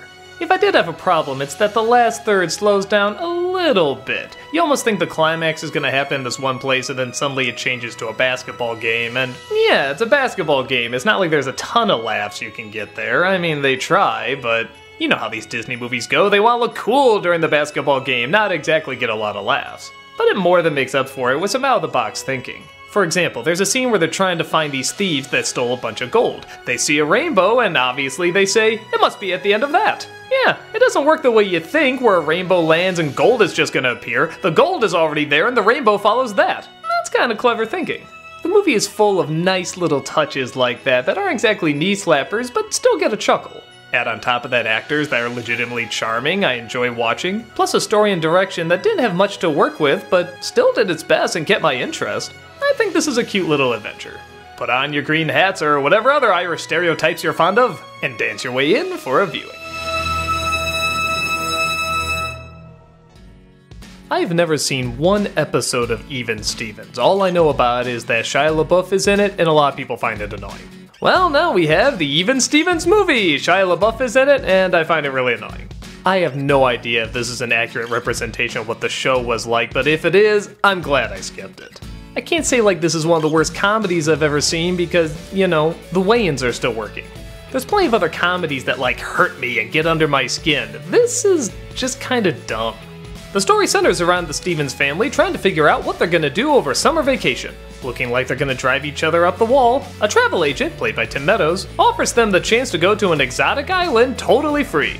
The Stevens, not exactly being the brightest family, agree without asking if there's a catch. Of course there is, it's all secretly a reality show. A prank show that secretly focuses on making any family's life who's on it a living hell. They rig it so it looks like they destroy a house, anger the natives, and thus have to go through several punishments, survive on their own, and get through without murdering each other. On the surface, this sounds like a funny idea. The writers definitely know the more they can make the characters suffer, the funnier it'll be. But sadly, a lot of it just has awkward timing, weird jokes, annoying sound effects, sped up action, weird characters just doing weird things because it's weird. But none of it is done in a crazy enough way to get a laugh like in Ren and Stimpy, but none of it is done in a smart enough way like Malcolm in the Middle. We just kinda watch scene after scene of joke after joke, bomb after bomb. I guess I can give it this, when a joke misses, it doesn't hurt to sit through it. It's just kinda dull and lame, and usually followed by a bad sound effect. I can't really blame the actors, I mean they're doing their best, and sometimes they do get a laugh. I mean, these are really good shouters. I mean, like every other line is a shout, and by God, they do it pretty well. But aside from an occasional giggle here and there, there's not much to it. I was kinda surprised to find that the climax did get legitimately humorous. The sister goes insane and chases after the brother, all while the reality show people are watching it trying to figure out if they can get sued for it. On top of that, when they do figure out as a reality show and try to figure out a way to get them back, it's a pretty funny payoff. One that has a lot of punchlines that just keep going and going and get funnier and funnier. Even the epilogue got funnier, like when Shia LaBeouf is talking to his sister. I feel like the rest of the movie is trying to have that randomness and that wild energy. And while the energy is definitely there, particularly in the actors, again, you can tell they're trying their all, it just doesn't feel like it's guided in the right direction. I was mostly just sitting there bored out of my mind, thinking of funnier jokes they could have put in place of the ones they had. So do I hate it the same way other adults hated Even Stevens? I can't go that far. Like I said, there's definitely an effort being put in. But it's almost like there's this awareness that, oh, we're making this for kids, so we have to make it a little dumber, a little slower. Put in sound effects and god annoying music. I mean, really friggin' annoying music. Elements like that may seem minor, but they can make a big difference in getting a laugh or no laugh. For me, I did get a few laughs, but definitely not enough for me to recommend it.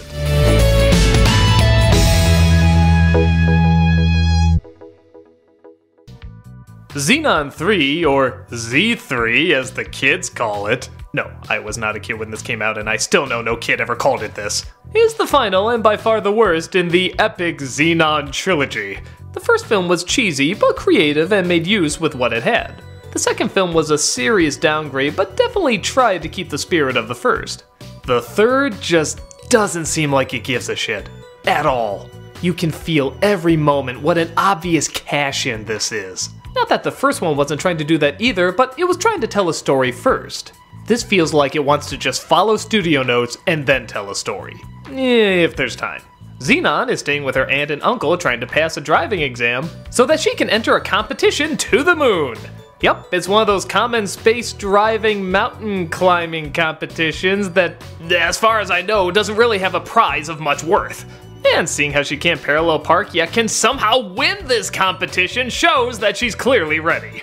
But she can't do this without a cute little kid sidekick, and her obvious ploy for a spin-off Xenon movie that never happened. This is her little cousin, adopted by the aunt and uncle, and of course, happens to be obsessed with her, dresses like her, talks like her, and, much like this movie, is entirely pointless. Yeah, you could cut her out from this flick and you wouldn't miss a thing. It's like looking at Dr. Evil and Mini-Me, it's just weird and unpleasant. But something seems to be up as some sort of weird silver dust seems to be sabotaging the other players, forcing her in the lead.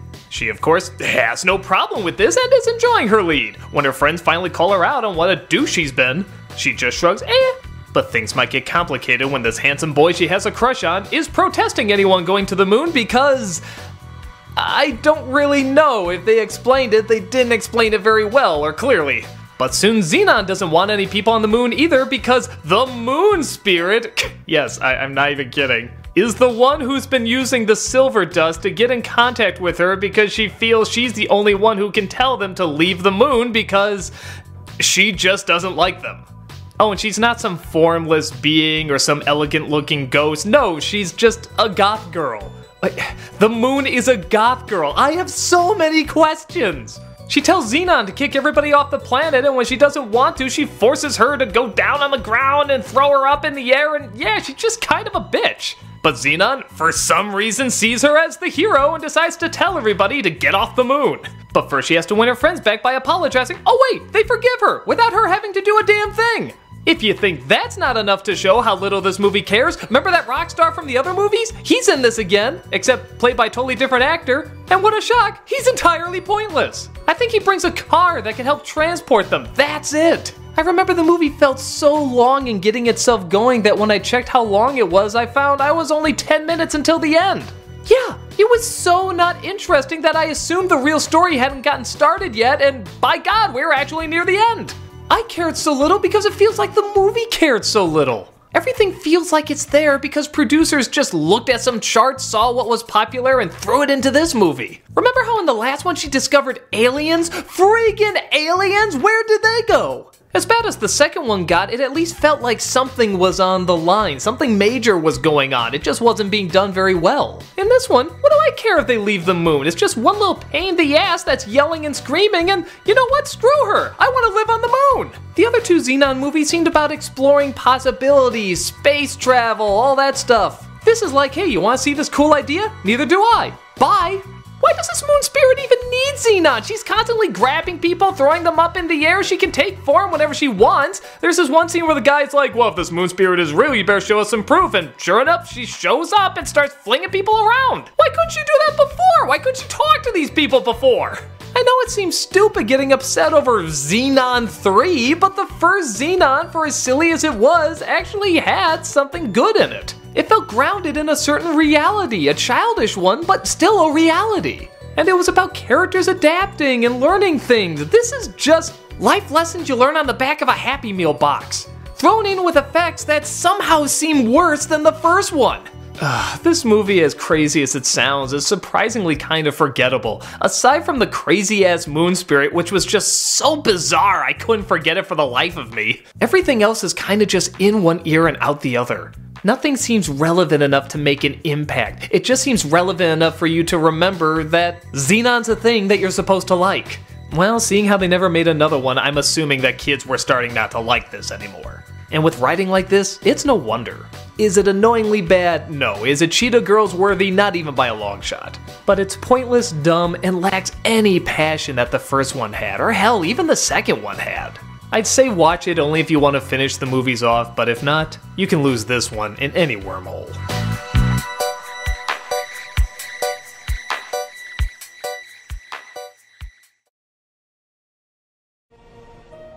When I hear the names Tia and Tamara, the first thing that comes into my head is the opening of their show Sister Sister. It had these annoying drawings of these crying babies and this obnoxious theme song where they shout, "Sister! Sister!" And it was grouped in with usually some bad, gimmicky family shows. So like a fair amount of people, I always kind of associate them with being gimmicky and annoying, but honestly, when you watch the show, it's not that bad. The two of them had good comedic timing, and they had a good supportive cast that was funny as well. The only thing that got annoyingly old outside of the intro is whenever they would do anything in unison, like say stuff at the same time, or gasp at the same time, or squee at the same time. But if I have to be honest, as family shows go, especially leaning towards kids entertainment, it was fine. Twitches is the exact same thing. There's some funny, creative stuff on top of some corny and gimmicky stuff. And at the center of it are these two actresses who have grown their comedic timing over the years, can even do the dramatic stuff pretty well, and can surprisingly carry a film. Apart from, again, when they have to do anything in unison. Like say, "Go Twitches! Go Twitches! It's our birthdays!" Ugh. Like Sister Sister, the movie focuses on the twins being separated at birth, only to accidentally bump into each other years later. Or was it an accident? This bickering couple, who honestly gets more laughs than they probably should, are kinda like their guardian angels. They watch them over the years, make sure they don't get too much in trouble, but they alter their courses so that they'll eventually meet in a particularly enjoyable joke where they have to keep dropping clues to get one of them in a department store. You see, these guardian angels and the girls themselves, it turns out, are magical. They had to be kept apart, a la Star Wars, a la Harry Potter, to protect them from the darkness, an especially horrible effect that you sadly have to look at throughout the majority of the film, but thankfully there's a lot of imagination in other scenes. For example, despite the sisters being very similar, they both seem to have their opposite sides, like one enjoys being up during the day and the other enjoys being up during the night. One is a writer who writes about this magical world that it turns out is where they came from, and the other is an artist who thinks she's drawing self-portraits, but somehow she feels like it's not her. On top of that, their magic only seems to work when they're close to each other, hence why one has a necklace of the sun and the other has a necklace of the moon. Little touches like this I guess are obvious, but they're also a lot of fun. They show a connection in both relationship and ability, as well as make for some great visual storytelling. Things get even more complicated though when their mother finds out they're alive and obvious not bad guy is gonna help her find them. The funny thing is, for as obvious as some of this dialogue is, these actors really tried their damnedest to pull it off. Listen to this incredibly clumsy exposition done almost perfectly by these two actors who are really giving their hardest. Someone has been protecting them. You know they were killed in the battle that night with Aaron. My husband, your brother. Heroes, I have no doubt. But like the girls, their bodies never were found. Were they? That almost sounded natural. Even the villain, we look at him and we know he's the bad guy, but look at how charming he is and how smooth he is. You actually kind of really want to admire him for how diabolical he can be.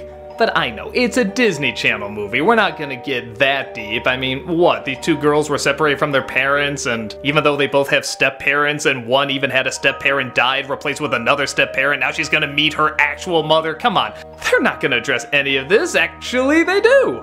One of the twins' mother died 3 months ago, and this other mother has to take over, only to discover another mother is thrown into the mix, the real mother. A good chunk of the emotions you think would follow something like this actually are included. She doesn't want to meet the actual mother because she's lost so many mothers before. And even the stepmother she has now is feeling betrayed because she's almost dismissing her. And the acting from everyone impressively pulls it off. It's never too heavy that it feels like a soap opera, but it's not really ignored either. It does add a nice sense of drama and make the story feel a lot bigger than honestly it probably has any right to be. I mean, sure, it has the lame lines and roll your eyes moments, but there's not as many as you would think. In fact, a good chunk of the scenes that are supposed to get laughs do legitimately get laughs. I really love this one scene where the sister is saying she should be more aware of her surroundings, only to look right past her sister and see a sale at a mall. Look at the way that's shot, that's legitimately humorous. So yeah, for an idea about sister being witches that battle evil, this is much better than it probably should be. It's nothing great and there's dumb moments, but for the audience it's aimed at, there's just enough comedic timing, dramatic moments, and creativity to make it pretty good. If you just ignore the gimmicky scenes where they have to say stuff at the same time, you might actually find yourself having a fair amount of fun.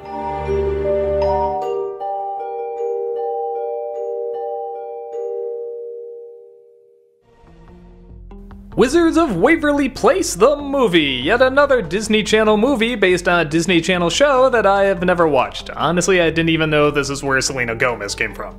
Once again, seeing how I haven't seen the show, I can't really compare it to the original source material, but I can say, for a newcomer, I actually followed it surprisingly well. And also as a newcomer, I actually didn't see it as that bad.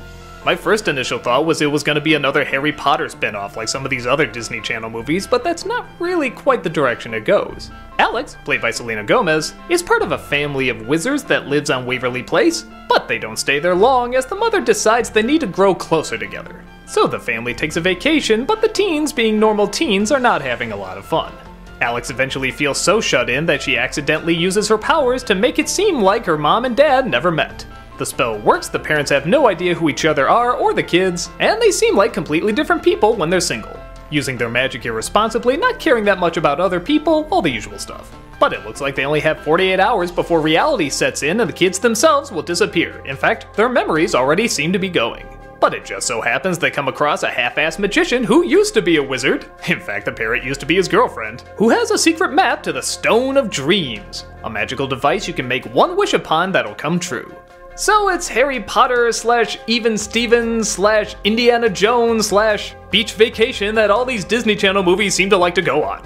Upon hearing the plot, you wouldn't think very much of the movie, and truth be told, its strength is not in its writing. Its strength is in its performances. In a lot of these Disney Channel movies, you always kind of feel like these actors are shoved together really fast, and yet they're supposed to act like a family, like they've known each other for years, and you can't blame them. I doubt they have much rehearsal and they have to just go. But here, because I think they did have years of being on a show, they really have a camaraderie.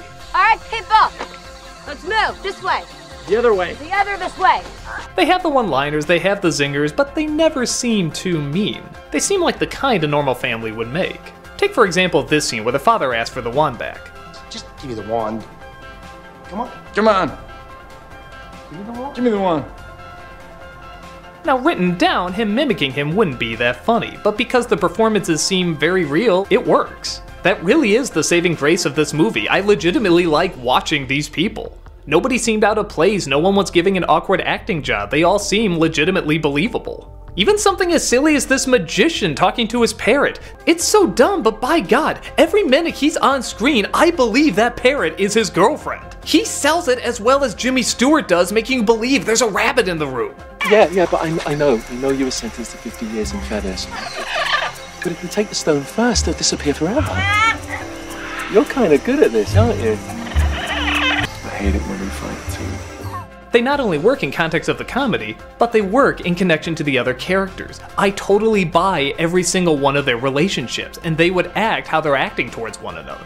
The only part where I get a little lost, and again, maybe this comes back to having to know the show, is that there's this competition at the end that they have to go through in order to become real wizards, but it kinda springs out of nowhere in that they talk about a little bit, but you don't think it's gonna be the climax. They both have to try in order to become real wizards so that they can get the spells to put everything right, and yeah, it's pretty, it's neat, it's creative, but I just don't think it was fully explained or worked into the story that great. Especially when you find out what saves the day, it almost kinda seems pointless. But still, most of the funny moments work, it looks nice, it's creative, and even some of the dramatic moments hit bullseyes. And again, that comes from the surprising believability of these performances. Does every joke work? No. Does every line work? No. Are there awkward moments? What Disney Channel movie doesn't have that? But still, at the end of the day, I like watching this family. They're snarky, but you can tell they love each other, and it doesn't feel manipulative. It's the same way Malcolm in the Middle acts so mean to each other, but at the end of the day, you know they're a unique unit. And they still function as a caring family. That's more than enough for me to say this ain't half bad.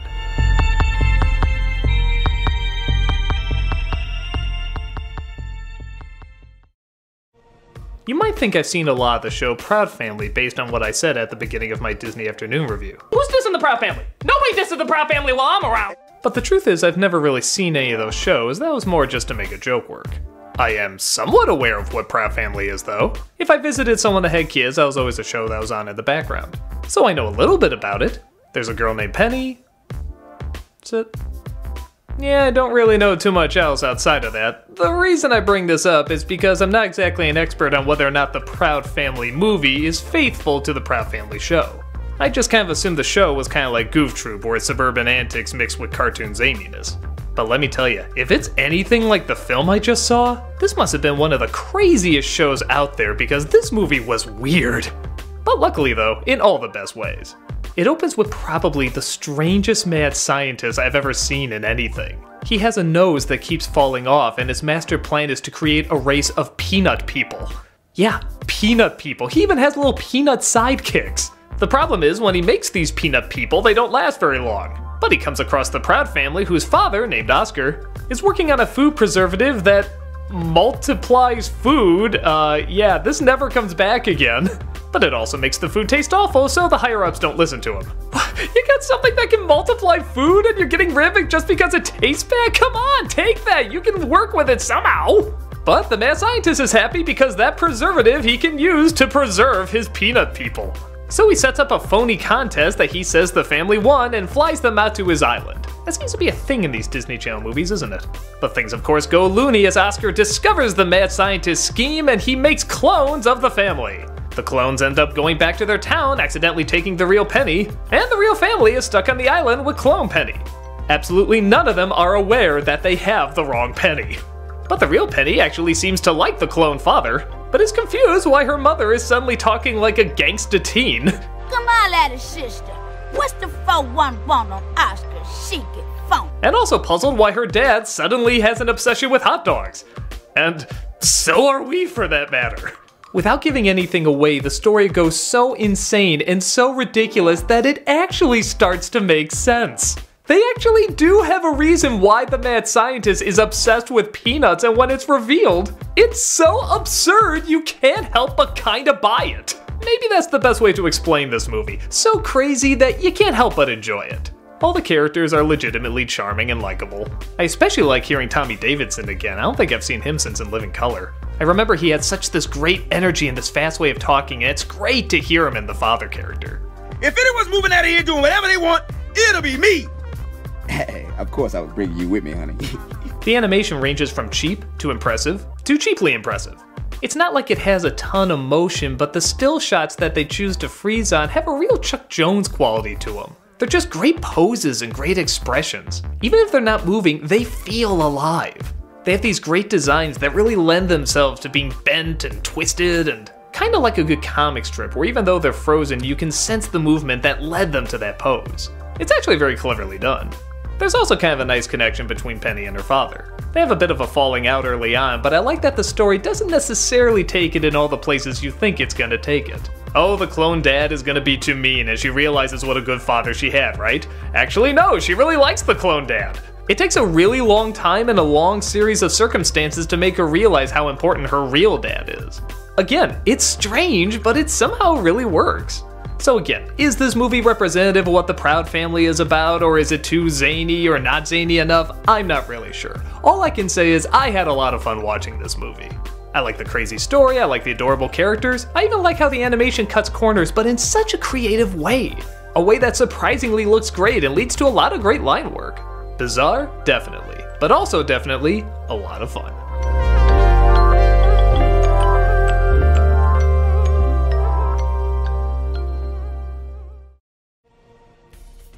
Kim Possible's So the Drama is very appropriately titled because there's actually not as much comedy in it as I would expect.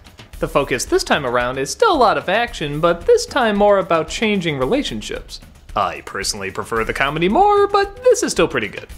After a big action sequence between Kim, Draken, and Shigo, Come on, I gotta love anything that pays homage to Tim Burton's Batman. We discover that Kim, on top of saving the world, is going through some high school problems. The biggest one being who's she gonna take to the prom.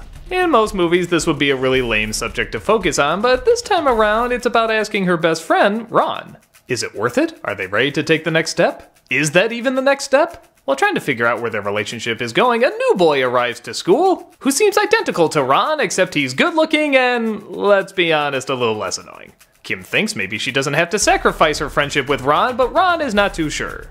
For far too many strange things are happening, like his favorite taco restaurant is being changed, designs for toys are being stolen by supervillains, and yeah, maybe he thinks his relationship with Kim should change too.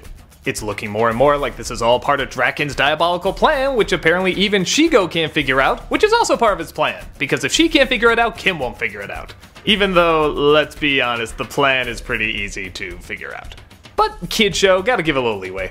And speaking of leeway, you have to give quite a bit to this movie when you find out there's not as much comedy as there usually is with Kim Possible. But to be fair, what they sacrifice it for kinda makes sense. The first film really was not story-driven, it was just an excuse to have a bunch of jokes based on characters. This one slows it down, with only 2 villains this time, only 1 diabolical plan, as well as pacing and investment that's very much like, well, a movie. This time it feels like there's a little bit more weight to what's going on. It's kind of a bigger story, it takes its time, it lets the characters breathe. Some might find that as a turnoff as they just want to see more jokes, but seeing how they thought this was going to be the last thing Kim Possible related, it actually was until they got renewed for another season, this somewhat serious tone is not a bad one to go out on. I give them credit that they actually want to make a movie this time, unlike the last one which, while I enjoy it immensely, even I kind of acknowledge it was just kind of a long episode. I'm glad that this story, while predictable, is done in a way where I actually enjoy seeing these characters go through these dilemmas. Both Kim and Ron at times act a little selfish, but it's never to a point where we dislike them. It's understandable, that age is understandable, but it's never to a point where it feels cliched or forced. It's not the thing where one person is obviously in love with the other and one just doesn't see it and they go over the top and all that stupid stuff. They both kind of don't know whether or not they want to move forward, if this is a relationship that they should be lovey-dovey about or should just stay friends. You legitimately feel the relationship they've had for years and years. But heck with all that, how's the stuff you usually expect from Kim Possible? The gadgets, the action, the one-liners? For the most part they step it up, but again in a kind of different way, a way that feels more like a movie. This opening action sequence, for example, is done much slower than most of the other action sequences, but that's done so that it feels larger. These backgrounds are about as simple as they can be, but when you notice how they're positioned and how they shoot them and how every action that they have feels like they're actually going through it, it's very impressively done.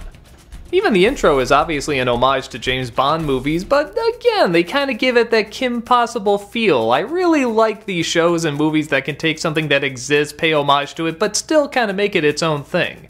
It's kind of like what Heath Ledger did with the Joker. It's kind of all the Jokers, but it's also its own thing at the same time. I appreciate something that can do that very smoothly. The jokes, when they have them, are good, there's just not as many as there usually are. We still get Dragon and Shigo bickering. We get Ron obsessing over something stupid and Kim with the last minute rescues and great one-liners. And I have to give credit that, at least in the movies, again I haven't seen too much of the show, Ron is not just a sidekick. He legitimately helps out, and he helps out in ways that make sense to his character. They never feel forced. I've seen this kind of character so often turn into a pain in the ass, but he's legitimately helpful. Okay, at times he can be a little grating, but for the most part I think it works. With the story, animation, action, and characters all taking on more of a cinematic tone, you get a Kim Possible movie that's different than what you'd expect, especially comparing it to the last one, but is still reasonably well done. I think I'd probably rather watch the last one for more laughs, but for a final movie, this one gets it pretty good. Figure out the sitch and give it a watch.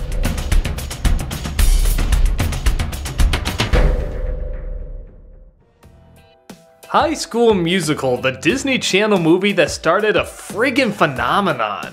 There were 2 sequels, one of them getting a theatrical release, a hit soundtrack, and even a hit stage play that came from this.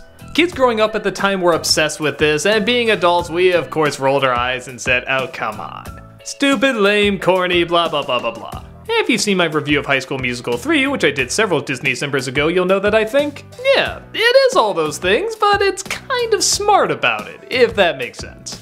It's kind of like our generation Saved by the Bell, except that it knows it's this generation Saved by the Bell. Does that mean where it all started is pure corny gold? Well, let's take a look. Troy and Gabriella are two high school kids that meet at a New Year's party. They get forced into singing karaoke together and of course sound amazing, and sure enough, it turns out she's now going to his school. Oh, lucky lucky. They discover that they surprisingly like singing, but uh-oh, he's one of the best players on the basketball team and she's one of the smartest minds in the science club. So they're of course embarrassed when they think about trying out for the High School Musical just because they want to.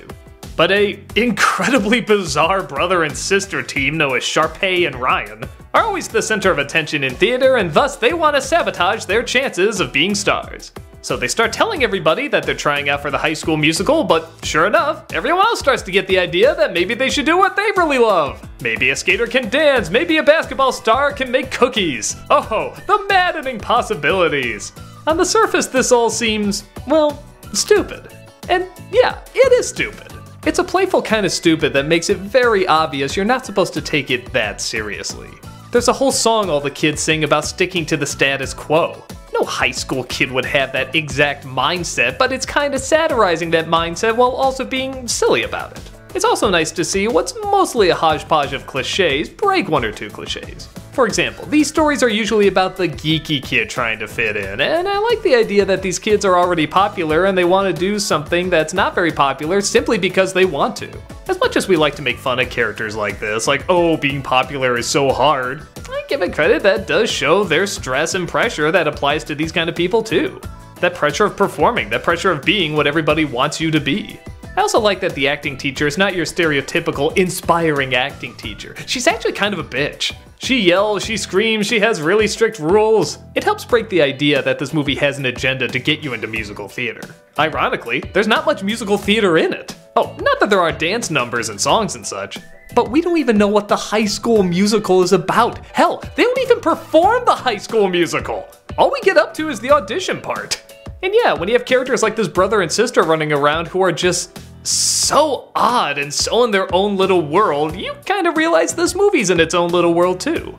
The one thing that legitimately bothers me about it is that some of the characters cheat in order to get what they want. Well, okay, we learn our lesson, cheating is wrong, you should never force anything, but then the main characters cheat to make everything right. Well, wait a minute, anyone that knows anything about sports games or competition or anything knows that this is really wrong.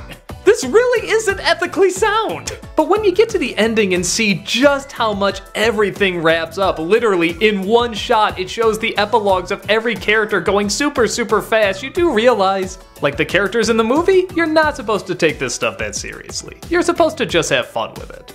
So, does that mean I like it? Actually, I found it a little dull. Yeah, I know, right? It sounds like I'm praising the hell out of it, but honestly, it's kind of slow moving. I like that it deals with high school issues, granted in a very corny way, but I surprisingly could have used a few more energized musical numbers because when they're just sitting around talking, it's not bad, but not good either. But to be fair, I'm sure that's because I'm an adult. Middle school kids, hell even high school kids, I'm sure watched this and loved it and wanted to be the characters in this and spin around and look pretty and I don't know, it's not my thing, but I can't say it's bad. The guy who directed these movies also directed Newsies, which I didn't like. I felt that flamboyant Broadway style didn't match the world that they were in. Here, the world definitely embraces it. And if that's your thing, I'm sure you'll have fun. It didn't really grab me, but it's not supposed to grab me. It's supposed to grab kids who want to sing and dance and look sparkly and fabulous. And maybe have a thing for your siblings. I don't know, am I the only one that got a little uncomfortable sometimes with that? I guess I can see why this took off. I mean, there is a lot of talent behind it. It's just not the kind of talent I get into. But for those that do, sit back. There's surprisingly a fair amount to appreciate.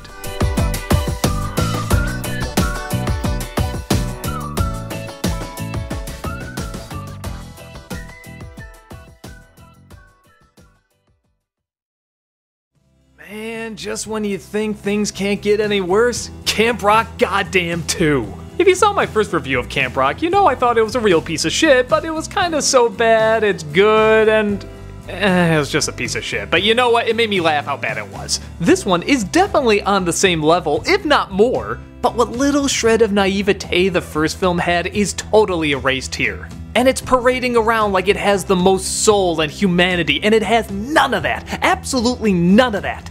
You feel every manipulative, bullshit, cookie-cutter moment for what it is. It put me in a bad mood, and I'm here to bitch about it.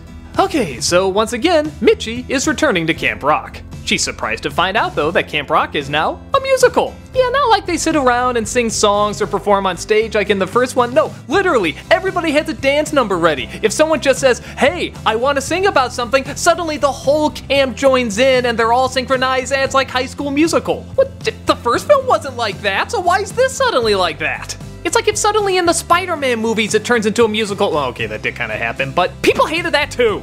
But the guy who runs the camp is kind of bummed out because it just so happens another rock camp opened right across from them.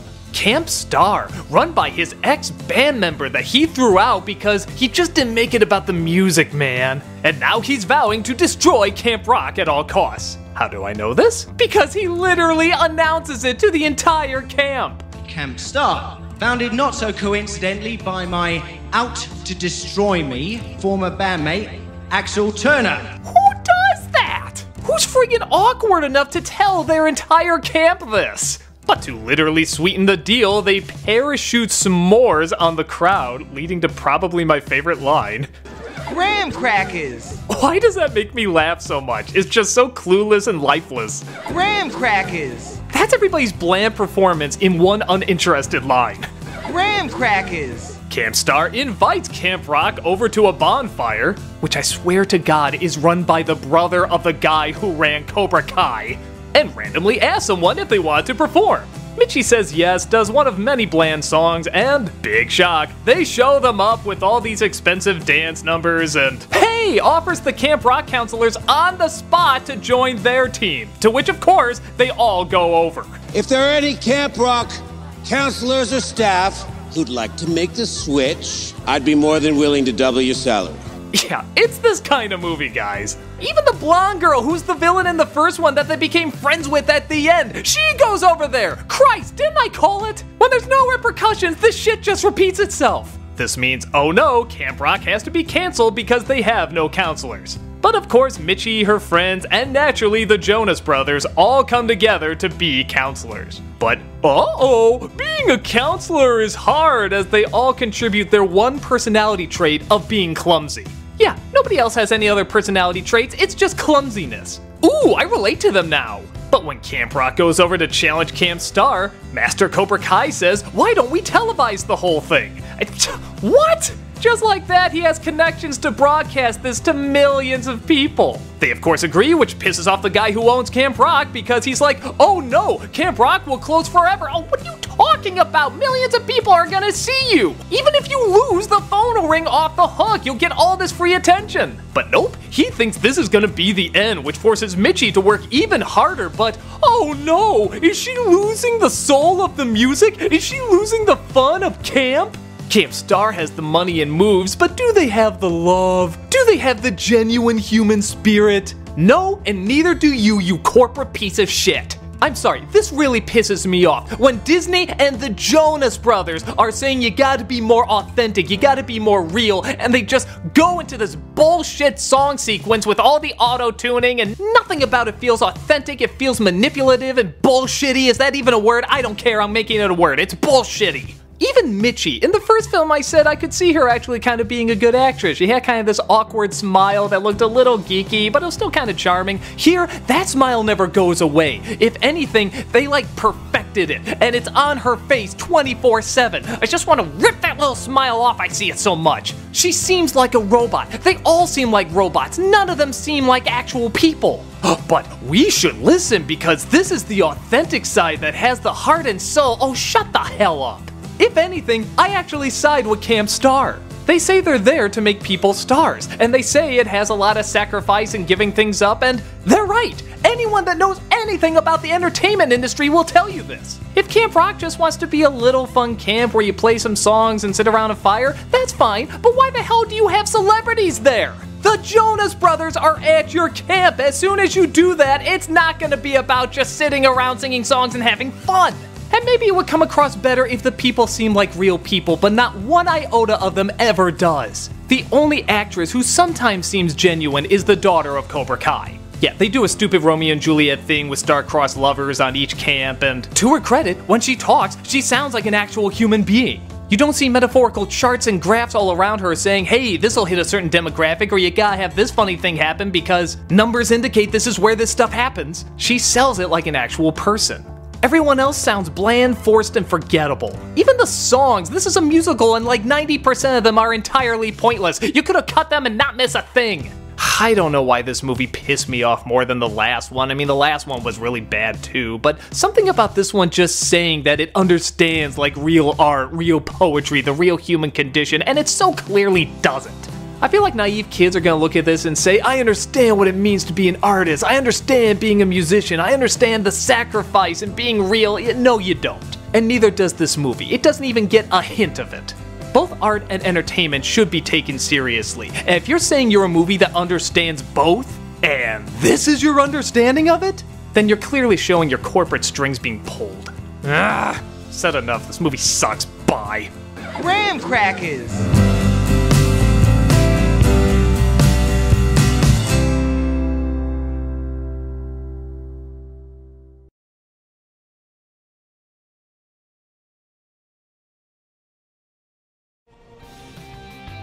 I've been introduced to a lot of interesting kid shows over the years. Adventure Time, Gravity Falls, Steven Universe, but somehow Phineas and Ferb has missed my eye. I do see people dress up like them at cons and even some kids wearing t-shirts and stuff, but I really don't have any idea what the show is about. Just that people think it's good and it's getting a bit of a following. Well, after seeing Phineas and Ferb across the second dimension, I can definitely see why. This is definitely a strange but highly entertaining idea. The plot of the show, if I read the movie correctly, is that two boys named Phineas and Ferb go on wild adventures with their pet Perry, a platypus, and yet somehow have no idea that they're going on these wild adventures because Perry keeps his secret identity of a secret agent a secret. Their sister Candace always tries to get him in trouble, but the mother never sees what they're up to. Well, this time things are a little different, as Dr. Doof, Perry's arch nemesis, creates a device that can go into parallel dimensions where he's actually incredibly powerful and has taken over the world. Of course, when that successful Dr. Doof finds out about the device, he wants to use it to take over even more dimensions, starting with the one Phineas and Ferb are from. But in order to save them, Perry has to reveal his secret identity. This creates a rift in their friendship, and they don't know if they can ever trust one another again. And things get even crazier when they meet themselves in the parallel dimension, find they're usually the opposite, and try to utilize their strengths and their weaknesses to work together and stop the evil takeover. The best way I can describe this movie is think Kim Possible meets Rick and Morty for kids. But still a funny Rick and Morty. The humor is very fast, very strange, and very visual. Even though not all the jokes get a hard laugh, they keep throwing them at you so quickly that you forget the ones you didn't laugh at or are just having so much fun with the ones you are. Even though I've never seen an episode of the show, I can quickly figure out what the running jokes are. Perry never talks, Ferb usually doesn't talk. Phineas is optimistically naive, and the parents never figure out what's going on, with the sister getting more and more angry. With that said, I do feel there's a couple things I would probably enjoy more if I watched the show. For example, in the last third, all these other animal critters show up, and I don't really know who they are, but I'm sure they were in the shows. There's also all these strange robots and inventions that come out of nowhere, and they look so well designed, they must have been from the series. I'm assuming every one of these creations probably had their own episodes, and they're all coming together here, which for a fan will be a really, really big deal. Heck, Perry revealing his true identity is a big deal. But for someone who hasn't seen the show, it's still pretty entertaining. They're nice, if not simple characters, living in a very bizarre and surreal world. At first I was kind of thrown off by the animation. I don't know, something about the designs are really weird. Are they supposed to be shaped like the first letter of their names? But in the last third, the action scenes are amazing. Look at how quick they are, look at how smooth it is. It's just one crazy energized thing after another crazy energized thing. And it never lets up, it just keeps going and going and going, and it's a ton of fun. So yeah, I feel like I would like this movie a lot more if I did watch the show, but at the same time, it does encourage me to go and watch the show. It seems really cute, creative, and funny all at the same time. Definitely something I wouldn't mind checking out. So whether you're a fan of the show or a complete newcomer, slap on your fedora for secret agent craziness.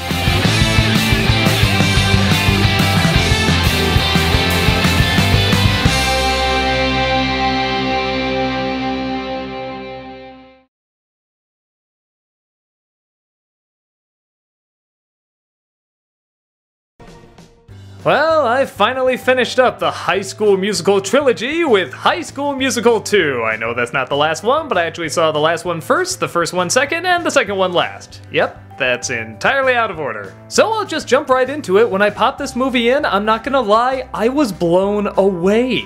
This opening is amazing. Probably the best thing I've seen out of all the movies. First off, it has a legitimately funny intro. The kids are all waiting for high school to end and summer to start, and the clock behind the teacher literally gets bigger every single time it cuts back to her. That's so clever it could be a John Hughes joke. Then the song singing about summer break starts, and I'm not gonna lie, it left me kinda speechless. They must have thrown everything into this one musical number. Look at the dancing, look at the movement, look at how they're utilizing everything around them.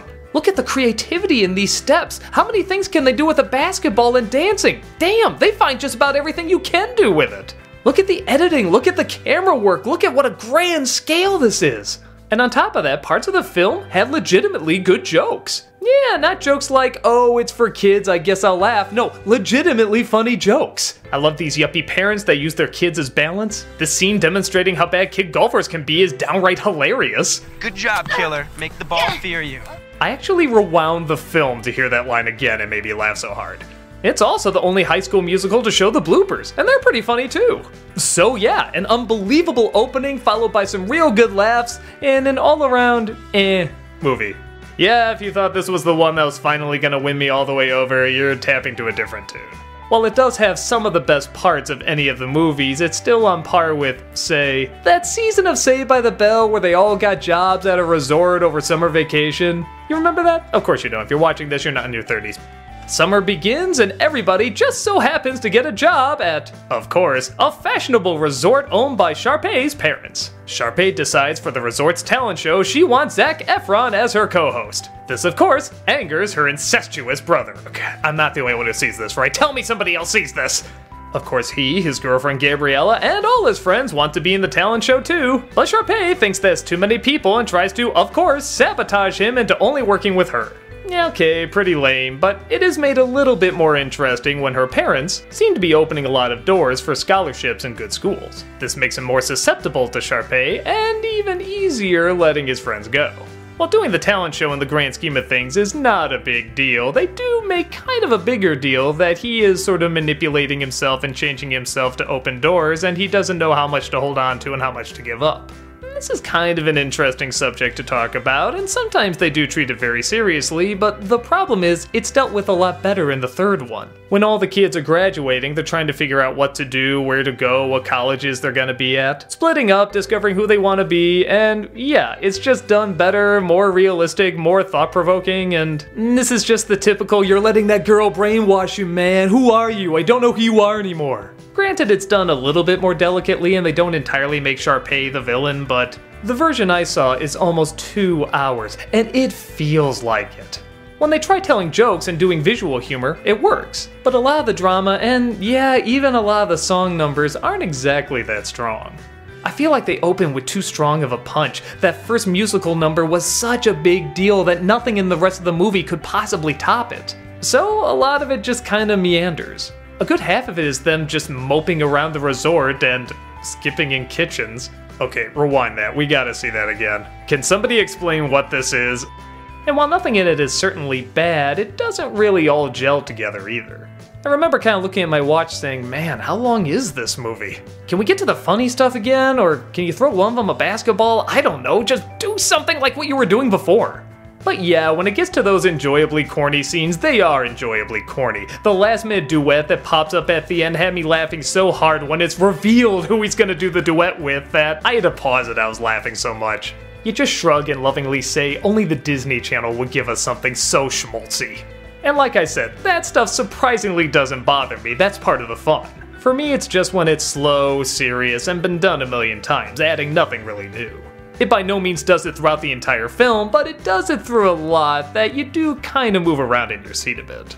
There's not even a High School Musical in it. The first one we don't get to see the High School Musical, and this one they just write it out of the entire movie. Talk about false advertising. Does it need to exist? No. Does it really further the characters that much? Not really.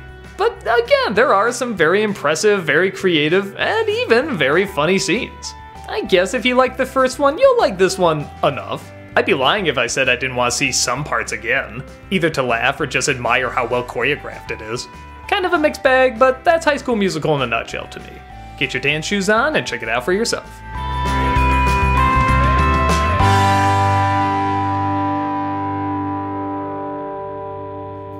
It's The Sweet Life of Zack and Cody, the movie! Yet again, another movie based on a show I didn't watch. And if this movie is any indication of what the show is like, I think it's pretty obvious why I didn't watch it. The Sweet Life starts off, ironically, having nothing to do with sweets. In fact, it's actually on a ship. I'll just assume something happened in the show to make that happen.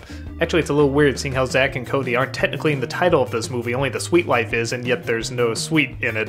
So honestly, this entire movie is a complete lie. Regardless, Zack and Cody are identical twins, but one of them has a problem. He won an internship to get into Yale, which means he can't hang out with his girlfriend for a bit.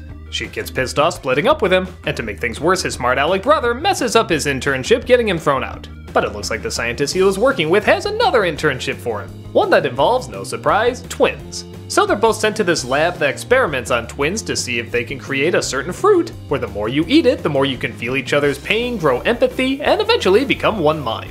But wait, isn't that a bad thing? Well, yes it is, when we discover that the scientist actually has evil plans to turn all twins into one hive, and force them to take over, I don't know, the world. It's kind of a weird plan for kind of a weird movie.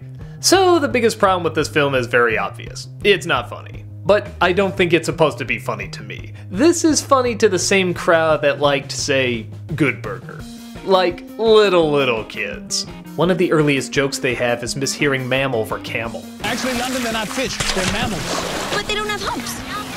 And if you didn't laugh at that, I'm sorry, that's what they think is the best joke. In fact, they do it 4 times in the film. They're not fishies, they're mammals. Then why don't they have humps?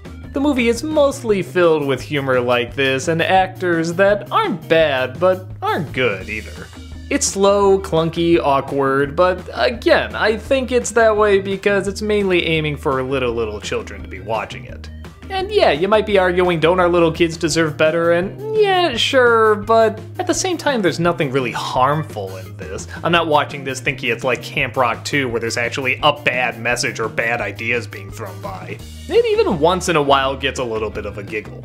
Like the delivery from the mad scientist is legitimately well timed. And once in a while the girlfriend's delivery can get a few laughs. Everything else is just kinda what you think would be done with this concept, just kind of slow and not funny. But I'd be lying if I said I couldn't see an audience of little kids watching this and having a fun time. Is there anything in it for adults? No. Is there anything really that great for kids in it? No. If nobody sees it, is anyone gonna miss out on anything? Probably not. But nothing is gonna be made worse by seeing it either. It's like a sock puppet show. There's nothing really to it, but what's there really to get angry at either? It's hitting the right crowd and not making anything worse. I know that's definitely not a glowing recommendation, but what can I say? This movie didn't leave that big an impact on me. If you like it, you're probably the exact right age group for it, and if you don't, you're probably the exact wrong age group for it. I guess I could be angry and say kids deserve a lot more, but honestly, it's just not worth the effort. It's Zack and Cody. It's stupid, but it's painless. Take it for what it's worth and just be happy it's not Cheetah Girls. And if you think that's the best thing I can say about it, you're right. Later.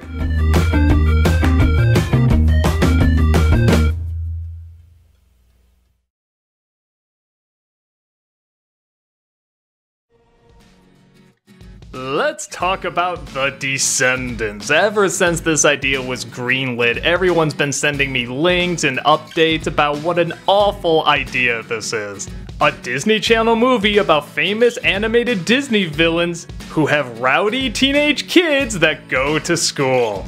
Everyone's been going on and on about just how stupid this is, and yeah, it's pretty bad. Is it the worst of these Disney Channel movies I've seen? No. Are there definitely times where there's a lot of effort put in? Absolutely, but it's still pretty bad. I mean, what can you even do? It just comes from an awful idea.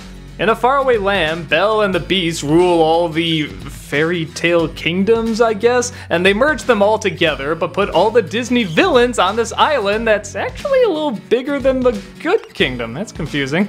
Keeping them separate. But Belle and the Beast's son, who's gonna be king soon, has a brave new idea that the offspring of these villains should be allowed to go to their school, treated like any other decent human being. These kids include the son of Cruella de Vil, the son of Jafar, the daughter of the evil queen, and the daughter of Maleficent. And if you're excited to see the live-action version of your favorite Disney villains, you shouldn't be. These are treated like the Adam West Batman villains if the last shroud of dignity was waterboarded out of them.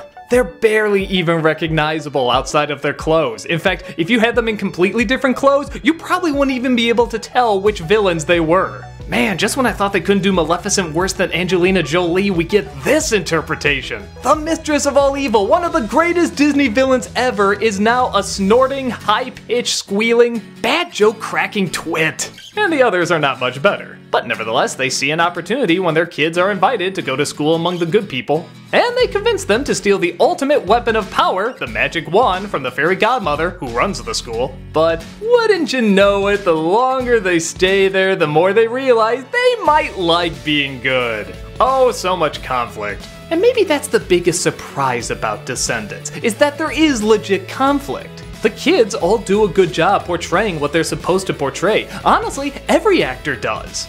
I doubt they told Kathy Najimy to play the evil queen as this dignified evil villain. No, it's Kathy Najimy, you got her to be funny. She, as well as all the other actors, are giving exactly what's being asked for. It just so happens what's being asked for is incredibly stupid.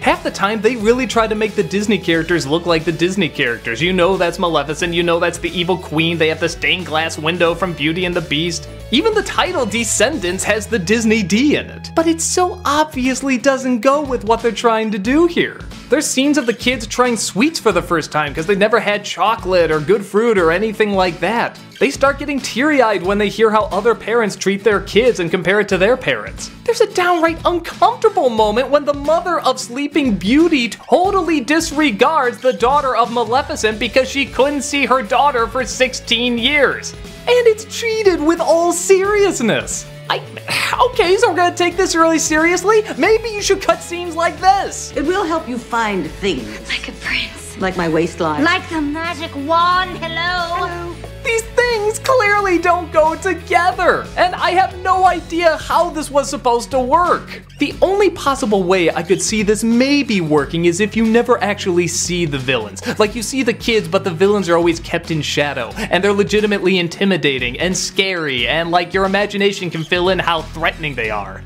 But no, they have song and dance numbers right off of a cheesy Broadway show. This is so clearly not the Maleficent from the original movie, but it's not this other Maleficent you're trying to create either that's like really intimidating and destroyed a lot of lives and everything either. She's a joke, she's a punchline, but the movie doesn't always treat it that way. The song and dance numbers are similar. At first, they're actually kind of impressive.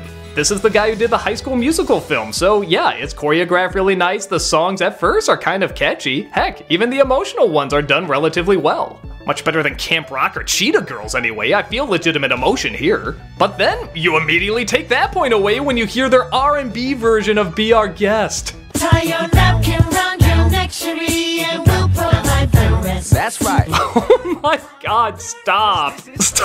Stop. Like I said, it's kinda hard to blame the director or the actors because it very much feels like they're just following orders and they're doing it as best they can. But the order is a tone-confused mess, and just not a good idea. Like, at all. They talk about prejudice and the sins of the parents that shouldn't be passed down to the kids, and yeah, that's something for older kids to get into. It's very relevant. But the idea is clearly meant for kindergartners. And half the time, that's how it's portrayed, except when it's trying to be portrayed as this really dramatic musical. Yeah, so it is really stupid, but I will give credit, it's not as stupid as it could have been. Well, okay, very large chunks are. But there's also a lot of very talented songwriters, choreographers, singers, dancers, actors. It's the right people for the wrong project. It's hard to know who the audience is supposed to be, but seeing how they made a sequel, I guess it did find an audience, and if they like it, good for them. Like I said, there's really nothing wrong in it. It's just so stupid. If this is the kind of corny insanity that does it for you, I'd be lying if I said I didn't almost understand. It is fascinating in its choices. But if you're looking for a movie where all this talent comes together in a coherent story, then you ain't gonna live happily ever after here.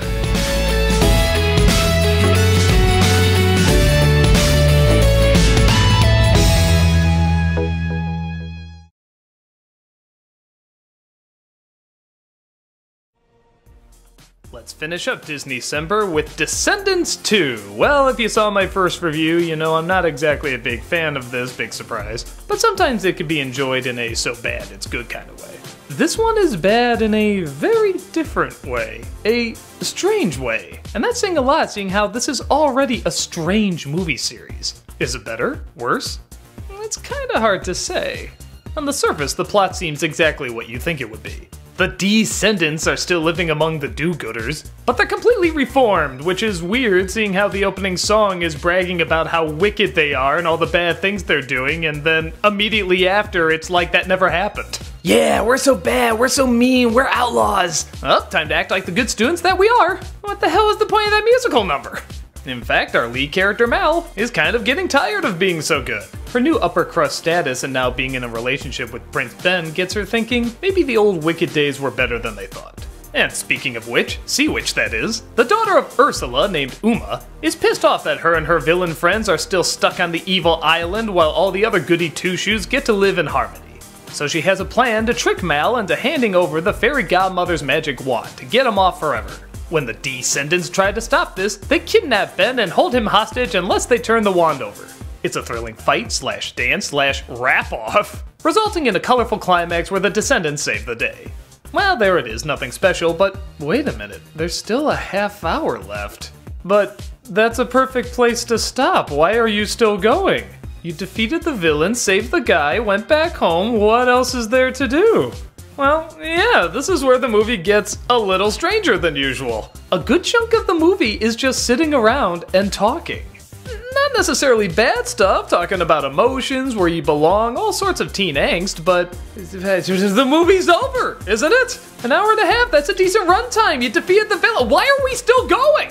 This build-up eventually results in another climax, one not nearly as good as the first one and kinda disjointed. Even the message is kind of all over the place. It's about not judging a book by its cover, but then this one person seems evil, but then they're not, then they are evil again, and there's some really bad effects, and even then they don't really utilize that because they just kinda talk it out again, even though it's promising something big, and even that's kind of a half-ass resolution, but who cares? We have a dance scene at the end, that's all that seems to matter.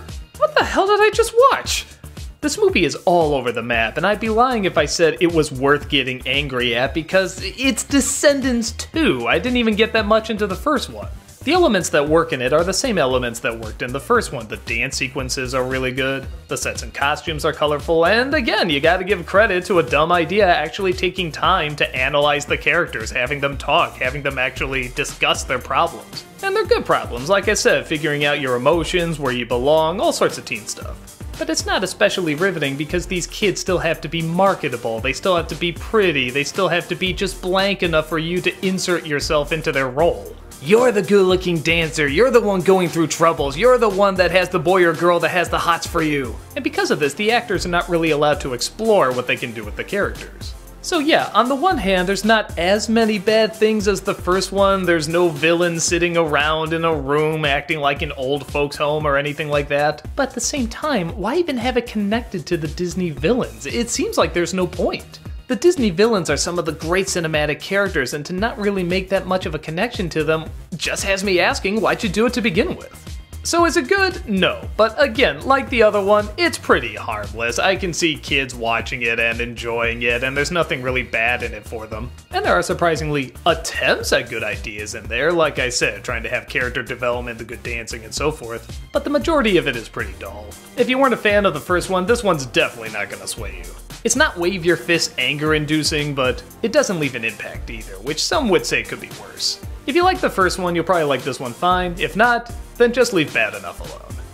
And that's about it for this year's Disneycember. My thoughts? Well, I guess like any Disneycember, there were some good ones and there were some bad ones. The good ones weren't amazing or mind-blowing, but they were very enjoyable. And the bad ones, yeah, they were bad. Nevertheless, it is neat to see a series of movies that a different generation grew up with. It's kind of interesting to see what people younger than me made popular. And if what they made popular still holds up, I'm happy to see that some of them do. It's nice to know that when a series of movies is trying to be manipulative, it can be manipulative in the right way.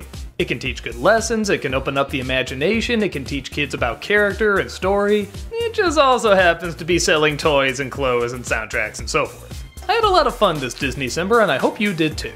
Hopefully I'll see you next year, and until then, keep that Disney imagination soaring.